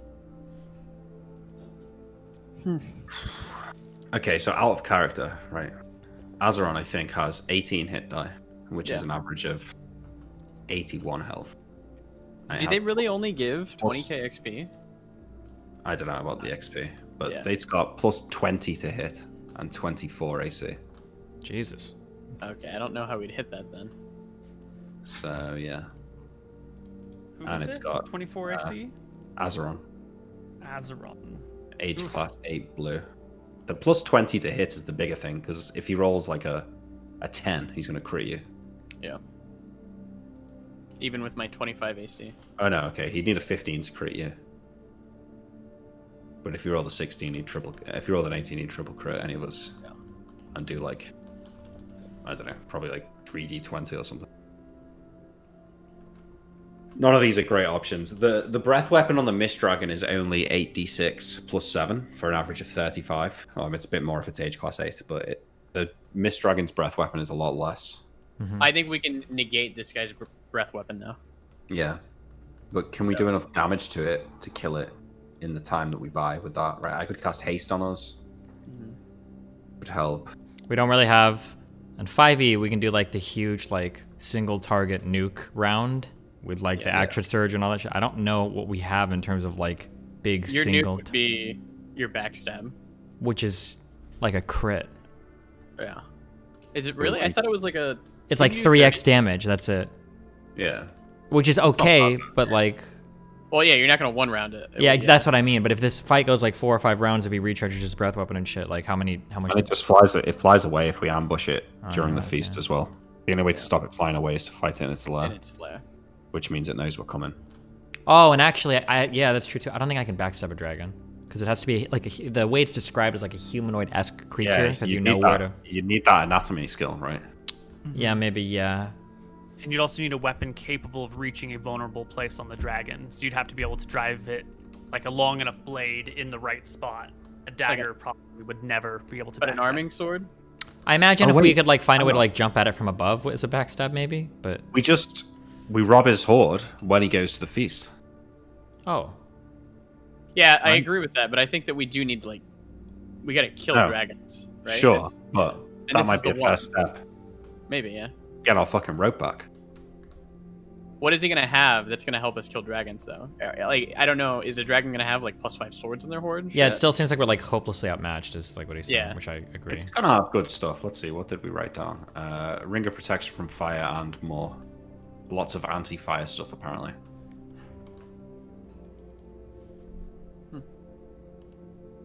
I mean, the reason I'm saying this is because we've got we actually had, like, Cartos was like, let's try and steal it. We've actually got a way of knowing when this dragon's not going to be there. Would it be worth it if we started going on some missions for like the crown to like farm XP? So we could go help out in the war effort besides like getting magic items for ourselves. Maybe that would be like it would be like the Megaries are going to war. That would help with Tyrael. He'd be happy because now we're not draft dodgers anymore. We would go do some crazy missions for the queen herself, and it would be a good way to help us level up. Probably quickly too. Lots of combat. For doing Maybe, wait, yeah. for doing which mission specifically? So we would go over to Mystria and start like doing missions for the queen rather than for items. We're gonna be going and like. and doing combat. Whoa! Yeah. Wait, in that case, can we just get our items back? Can we just go do the sneak mission that guy wanted And to we do? would, yeah, that's what I would say is like us. We can go do the sneak mission and stuff like that. This is like the best of all worlds. Actually, So because now that I think about it, I think the thing that would help us the most right now, we're decked out in magical items, but we're kind of weak. We need levels, is what it seems like. Yeah, we do need levels. We need levels. We need spell saves. So maybe we'll talk about this with Claris in the room. Maybe we join up and we start going to the front lines and using our magic weapons that we've hoarded. And this can be our first step in. The only Beating a scary dragon. thing, though, is that we're gonna be like wading into battle as gods, and that might draw a lot of attention because if Scoria randomly shows up to any fight, she's just gonna roast us, and we're also kind of sort of showing our hand as well. I think if we showed up to do anything, We'll be the talk of the country if we get into battle. if we did anything, it would be more stealthy. I think. You know, But does that get us experience? didn't Well, yeah, Scoria have children a few decades back? Didn't Yes, you did. Pipes up Cartos. Any of them still alive? I do believe so. As I understand it, they live in the mines near Gold Hill now, or they've taken over Gold Hill when the Mystrians conquered Gold Hill and destroyed Bridgegate.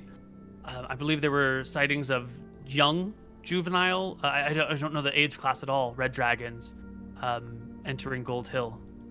They might not have much, but it could certainly prove some good experience for us, and it's on the way towards Azeron and Balorian. I'm cool with killing Scoria's children. I'm either cool with that or. Yeah. Or okay, wait. The only other thing I can think of is heat stroke, guarded by lots of demons. That sounds like it could be one, a fuck ton of combat, so theoretically experience, and two, the demon armies aren't going to talk to other Yeah, that's people. true. And it's a +5 sword, which is obviously Which helps insane. us, which goes towards And if Also, he's still got it, the amulet gives +1 int, which would is what be you massive want. for me. Yeah. that. Wait, this sounds like a no-brainer almost. Then, yeah. Yeah. But the demon stuff, I'm pretty sure. So we need to do this quickly because they're setting up a bit. So we want to do this at the time that this invasion's happening. So we can like go in and pretty much have our free reign in like the city, and not fight, I guess, like a fucking army because they're gonna be fighting the army. So I'll ask Claritus if he knows anything, I guess, because he talked to us about the van, I guess. Does he know anything about Van's whereabouts right now, or what's going on, why he's over there? He said about the containment field, so. Yeah, we kind of need to know if we got to be quick about this. So you were pretty far away at the moment and didn't get this message, but many high-level clerics in this region have received a message that there is a divine quest that needs doing. This information is very restricted, but Claritus, the queen, would have been told by her clerics and would have informed various members of her administration about this. because of your quest and the fact that Anton is a cleric, Clertus would have been given this information as well. So he will know that there is a gathering of clerics and divine people from across the area who are putting aside all of their own petty issues to go help set up this containment of a huge horde of demons who happen to invade and then have been laying low for a year or so. And they're trying to contain them in case whatever plan that they're enacting comes to fruition. Whole separate world-ending storyline happening off in Eridon right now. So with some time, I guess you guys can figure out. Yeah. We can skip some time here, and you can gain the details. It appears that they are trying to set this up, or their goal is to set it up by May 7th, around there, first week in May, is the expectation of setting all of this stuff up, give or take a few days.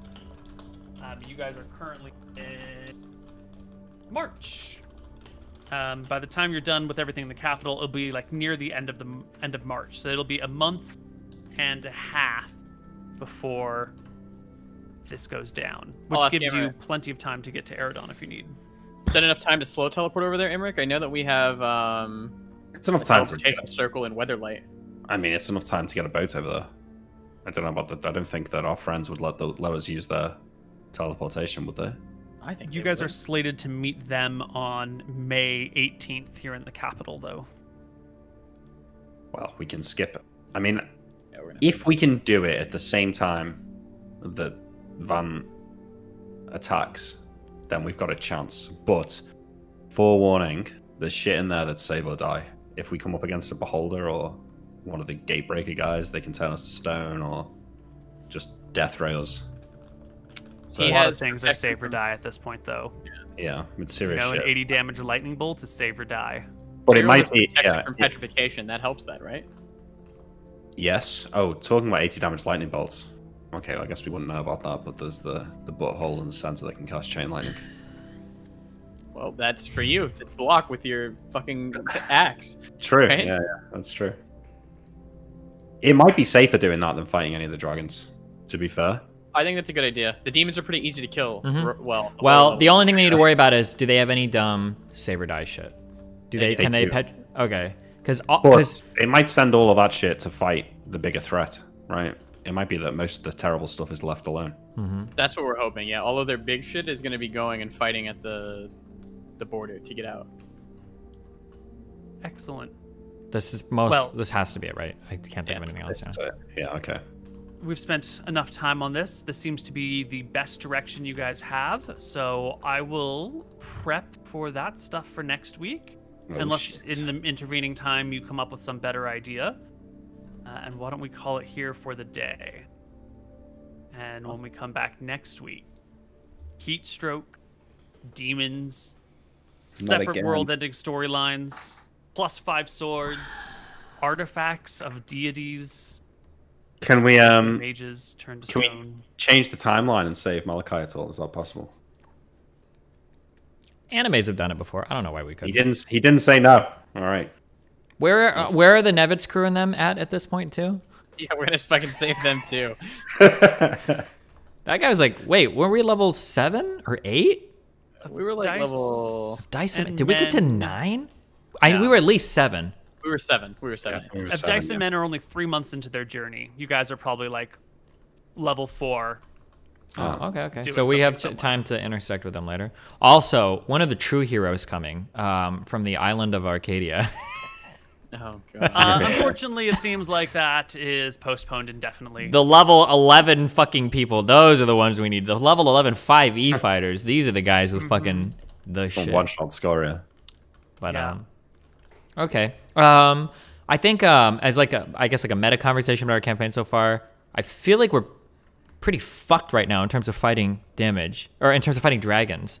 I feel like a lot of the this isn't me complaining about balance, I'm just making observations, but I feel like a lot of the protective gear is shit. So for instance, like my ring of protection from petrification or like my charm of amulet resistance, I would imagine that like, oh, this is like super magical items, this is going to help, and it's like +2 to save, and it's like, oh, so if I get like a little bit less lucky, I'm still completely fucking dead, which I guess is a little bit disappointing on some of these items. I guess the idea is you've got like so much stacked in your favor that it's supposed to help like an accumulative effect, but oof, that's still like really scary. Like I'm pretty sure, Koibu, you said this ring of petrification resistance is +2 to saves, I think, on being petrified, on being like just dead. Probably. Yeah, no, that makes sense. Yeah. Yeah, I agree that the protective gear is kind of Yeah. can be underwhelming. Yeah. Like you can still like lose a save and like you might as well not even have it. Could be, or they Well, could roll. like, I lost my character to a fire breath weapon whilst wearing a ring of fire protection and passing my save. Yeah. I'm still all right. Yeah, you can just die. Mhm. But I mean, that's kind of like, Condition is brutal. yeah. I mean, I guess so. So I'm making that observation with the question in mind of like how prepared can we actually truly be? Yeah, we can't. Well, the thing is, I think too, a lot of the spells allow you to like. There is like spells that could completely make you impervious to petrification, or even like reflect it back at caster. So I think it's like a lot of the spells are busted, but unfortunately for us, I can't learn any spells. So. Yeah, that And too. also- It's gonna rest completely on you too, because I don't think I'm gonna be roguing my way through any of these fights and being. Well, if we have to steal shit from the dragons, you might actually be roguing your way all the way up a mountain. Well, to steal stealing the dragon's stuff, sword. yes, but like in terms of actually like killing a dragon, I don't know how much I can help my second class there. I'm just gonna be like a normal fighter basically. yeah, you'll Well, just be if I bust out all of the, well, don't sleep on fighters. I mean, high level fighters are insane. You know, once I start casting haste, I don't want to do it for most fights because it ages us by a year to cast it. But Jesus. all of us. Yeah, Or well, does anyone it- to cast it on. Oh Yeah. fuck. What But the once fuck? we're level 7 with haste, you'll be getting 4 attacks around, and we automatically win initiative. Interesting. So potentially That's get actually eight attacks in a row, right? Because we'd get our 4, then we win initiative and get another 4. So Damn, that's yeah. That's a like lot of damage. 24 attacks on a dragon. Like that could kill it. Yeah. Yeah, I don't know if a lot of my spells are gonna be like super useful against a dragon either. I wonder. I don't know how much the god shit cares about us killing this dragon, if she's like invested in it or not.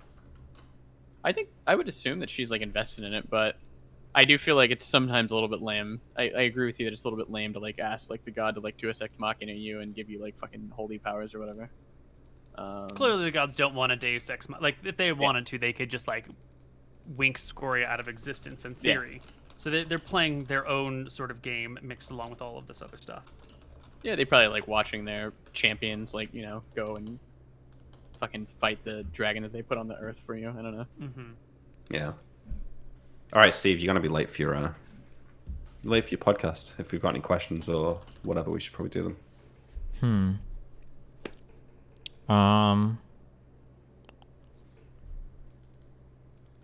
Fuck, I don't think so. We should spend time. What are we scared about for saber dice from the demon people? There's gonna be something. I doubt it's like literally. Petrification. There's And- like a dinosaur thing that can cast petrification with like a gas weapon, and then there's beholders which can do. And then, do we have a way to undo petrification? Yeah. Oh yeah, we do. We've got scrolls. Oh, We Neal, have, like, I actually have on our character sheet that we've got 5 unidentified scrolls. Oh, I don't know about that. Can we Maybe those are good ones. get someone Sure. looking Which into that? scrolls are these? These are the ones you picked up in the very first tomb, right? I think so. Yeah, it just says 5 unknown. Wait, what level is Van? They have time pool? He's level 10. Oh, Yeah, fuck. they He's can't level hook it he's up level to 9 do on. this. No, yeah, no, I was just wondering because I was looking at my spells. Yeah. Yeah, he's got time pool. Though. Time pool's sick. That's a good spell, yeah. You got all the scrolls out of the tomb, I believe. Yeah, Babylon. Wait, I've got 1 flesh to stone scroll. Wait, are hold some on. of these from these unidentified scrolls, or some of these from the newest tomb that we went to? No, I think we've had them since like day 1. Oh, and we haven't ever just got them identified, really? Yeah, I guess not. Inventory management is a long game. Let's see. Did you not get all of them identified? It's just on my card sheet. It might have been identified in the group sheet, like on the the handouts. Right. So the scrolls, those were potions. Because presumably one of them was the wish scroll. It might be that one of them was Wall of Stone. Abjure. So yeah, it seems like we just need like protection from. Or, I mean, we need flesh. We need stone to flesh. So the scrolls that you picked up should have been protection from paralyzation, protection from gas, protection from petrification, dispel magic, wall of stone, wish, wizard eye, flesh to stone, and illusory wall. I have the protection from gas, 2 illusory walls, 2 protection from petrification. Okay. Oh, okay. So we have like the scrolls for this. It seems like. Yeah, we've got the scrolls of petrification. That's great. I mean, yeah, I have 2. Which ones are you missing, Nick? No, I think that's good. I don't think we're missing anything yet. Yeah. Okay, you had wizard eye, flesh to stone, wall of stone, illusory wall. I have 7 scrolls of remove paralysis. What? I've never seen anybody paralyzed. Oh, we don't need that because we've got rings of free action now, so useless. Wait, so what did you say for those scrolls of petrification stuff? Does that unpetrify you? We'll turn you back to flesh, yeah. Okay, but is there only one of us that can read these, just to make sure? I have protection from petrification. That should protect you, not... Like full stop, or give you a bonus to the save? I would assume it's a bonus. Full stop. No, I think let me check it. Yeah, sorry, I don't have We're talking about the scrolls, the protection scrolls? Protection from petrification. A 10-foot radius circle of protection extends from, moves with, and moves with the reader of the scroll. Everyone within its confines is absolutely immune to all attack forms, magical and otherwise, that turn flesh to stone. And how long is this? Rounds. 5d4 minutes. Plus anything for the caster, or is it just straight 5d4? No. 5d4. Oh, so this is... Okay, so we should be equipped to go deal with the demons then, right? We just have to make sure we read that scroll the second we see. And... yeah, that's scary too, because if it's like, we enter the city, there's a lot of strange things. What do you guys want to do? It's like, oh, no, we walk in. It's like, oh, well, unfortunately, the 2 entry statues you were staring at gaze back into you. Roll a 1d20 minus 12 because these guys. What that scroll? How long does it last for when you cast it? 5d4 rounds. 5d5 rounds. 5d4. 5d4. So an average of 12 minutes. Oof. And scrolls. That's a whole fight. That's an easy fight. Well, yeah, but I'm not worried about a fight. It's easy to use it during a fight. What I'm worried about is like not being caught by surprise. So like we couldn't just use the scroll and enter a town and go explore. We would have to have some kind of forewarning. From what I've seen, I don't think most random statues will petrify you. I don't think I've ever seen that. It's usually like higher level monsters. Yeah, I mean we don't know it, but we don't know. There could be like stone traps and shit though. Right? I've just never seen a trap of petrification, but I wouldn't doubt that exists. One thing that, okay, actually, especially since I think we could plan really well for this. I think we could do that. Can animals be petrified? Yeah. Like I have like hawks and stuff, so I could get them. You could just have like a dog or a coyote or some walking animal like in front of us, like 20 feet that walks before us, and if it gets petrified, then we cast a scroll, like stuff like that. I can't do that with my animal friendship though, but we could just train a dog like normally. I feel like we might struggle to get a dog to follow us to heat stroke across the fleshy ground.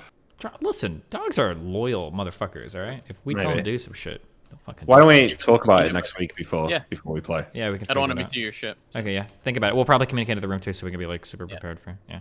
I'll do them there. Okay, so is our plan next week to do heat stroke entirely, or like start it? Or begin the process to begin doing heat stroke. Okay. Yeah, I think so. It'll probably be a multi-session quest. Yeah, for sure. Nah, this is one and done, Koibu. Yeah, quick one, Koibu. This is one and done. We're gonna candle in, grab the shit, candle out, easy. That's what I want to see. Let's do it. Wait, and we have stone to flesh, correct, Nick? Yes. So we can fix Georg if we want to. We could fix Georg, yeah. Wait, is that important? We fix him and we kill him and we take his amulet. Well, is he evil? Is he bad? Is he good? Yeah, he's evil. Wait, who is Georg played by Sean or Nick, or who is? So Ryan. He's just had a baby, so even if we bring him back, I don't think he's going to be able to play. So. Is he allowed to do that? Just cancel? What do you mean? Cancel culture. He just had the baby. The guy's going to be there for like 30, 40, 50 more years, right? He's got plenty of time to hang out with him, right? True. We need him for D&D. Yeah, true. That is true. That's more important. Okay. All right. Well, I think we are wrapped up with this. MoutonMerch.com. Wait. Shit. I've put the wrong screen. Oh, fuck. Oh, my God. I'm fucking up so much right. Okay. Koibu, what's your next thing? Next week, next Friday, is our first session of a new campaign that I am presenting, but not actually running myself. It's called Deadly Dungeon. It's a spiritual successor to Fatal One. So the idea is there is a one big dungeon that the whole community is going to try and run, and each group that tries to run it will try and get so far, and then, you know, learning from their mistakes, learning what they've seen, the next group will try and create characters to overcome those tasks and get a little farther in the dungeon and get a little farther and a little farther.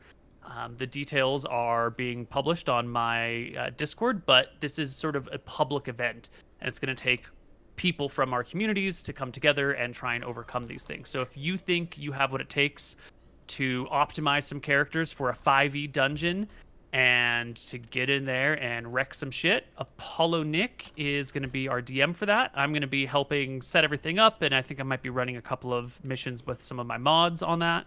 If you're interested, head on over to our Discord, check out the Deadly Dungeon category and the DD party building, DD art and memes, and DD general to try and like sort together a party. And that's going to be fun. Starting next Friday, running probably every week until people can get through it. Hopefully we can, you guys will actually manage to overcome it. But Nick's a good DM, and he's a clever guy, and I've seen what he's built, and it's going to be hella hard to get through. So that's what's coming up. Cool. What about you, AZ Greenzerg? Or AG Greenzerg? You can just, I've just been streaming. I've been doing a bit of sort of thinking about D&D recently. That's how I've got all this info about the dragons and like ideas for the wish scroll and stuff like that. So if you want to come by and help me brainstorm on this heat streak mission, maybe you can do that. And then also I'm doing this cooking competition. If you join the Discord, you can go and see what's going on. Just got to make a midweek meal, take a picture of before and after.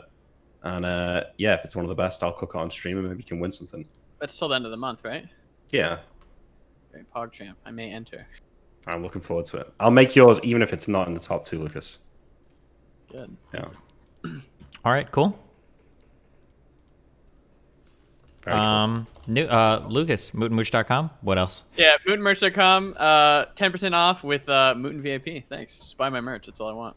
That's it. All right. Also, check out dggstore.com if you guys are bored too. But otherwise, I think that's all we got for you today. I have a 4-hour podcast after this, with the wonderful PKA guys, and then after that, maybe we'll just do a late night stream tonight where I just talk about every single thing in my personal life, since that seems to be the trend today for LSF. Yeah, that'll be a lot of fun. So I will talk to you guys later. Have fun. We will be back next week. I think same time. Yeah. Yep. I'll be here. Peace out. Bye. Bye-bye. See you guys.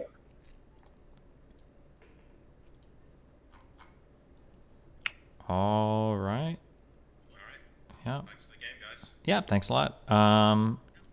Yeah. Yeah, okay. I can't think of anything. It'd be fine for me. I move on the 19th, but... Gotcha. All right. Have fun. See you guys later. Bye.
Well, my children.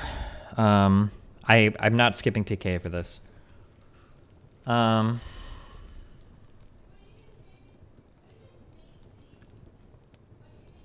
going to I guess I going through this at the end. This is just gonna be like really sad. I'm kind of like skimming through the document.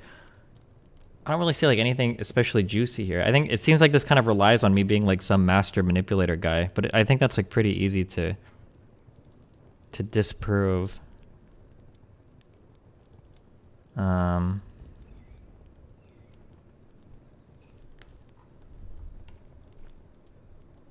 having a hard time believing Bose and Destiny went to his employer. Kind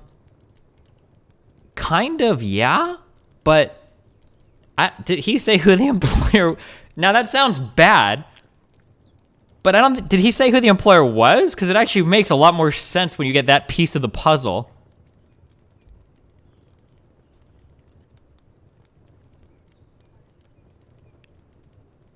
Okay, he didn't say it. Okay, once you hear that story, and then once you hear how that got kind of like thrown in, well, we'll just leave it. I don't give a fuck. It makes a lot more sense. All right. But okay. Anyway, I gotta go do a 4-hour podcast. I'll be back. Stay safe, guys. I love you all very much. I look forward to the 10,000 viewer stream tonight, covering every aspect of my personal life. And yeah, have fun. Ripperino, cappuccino,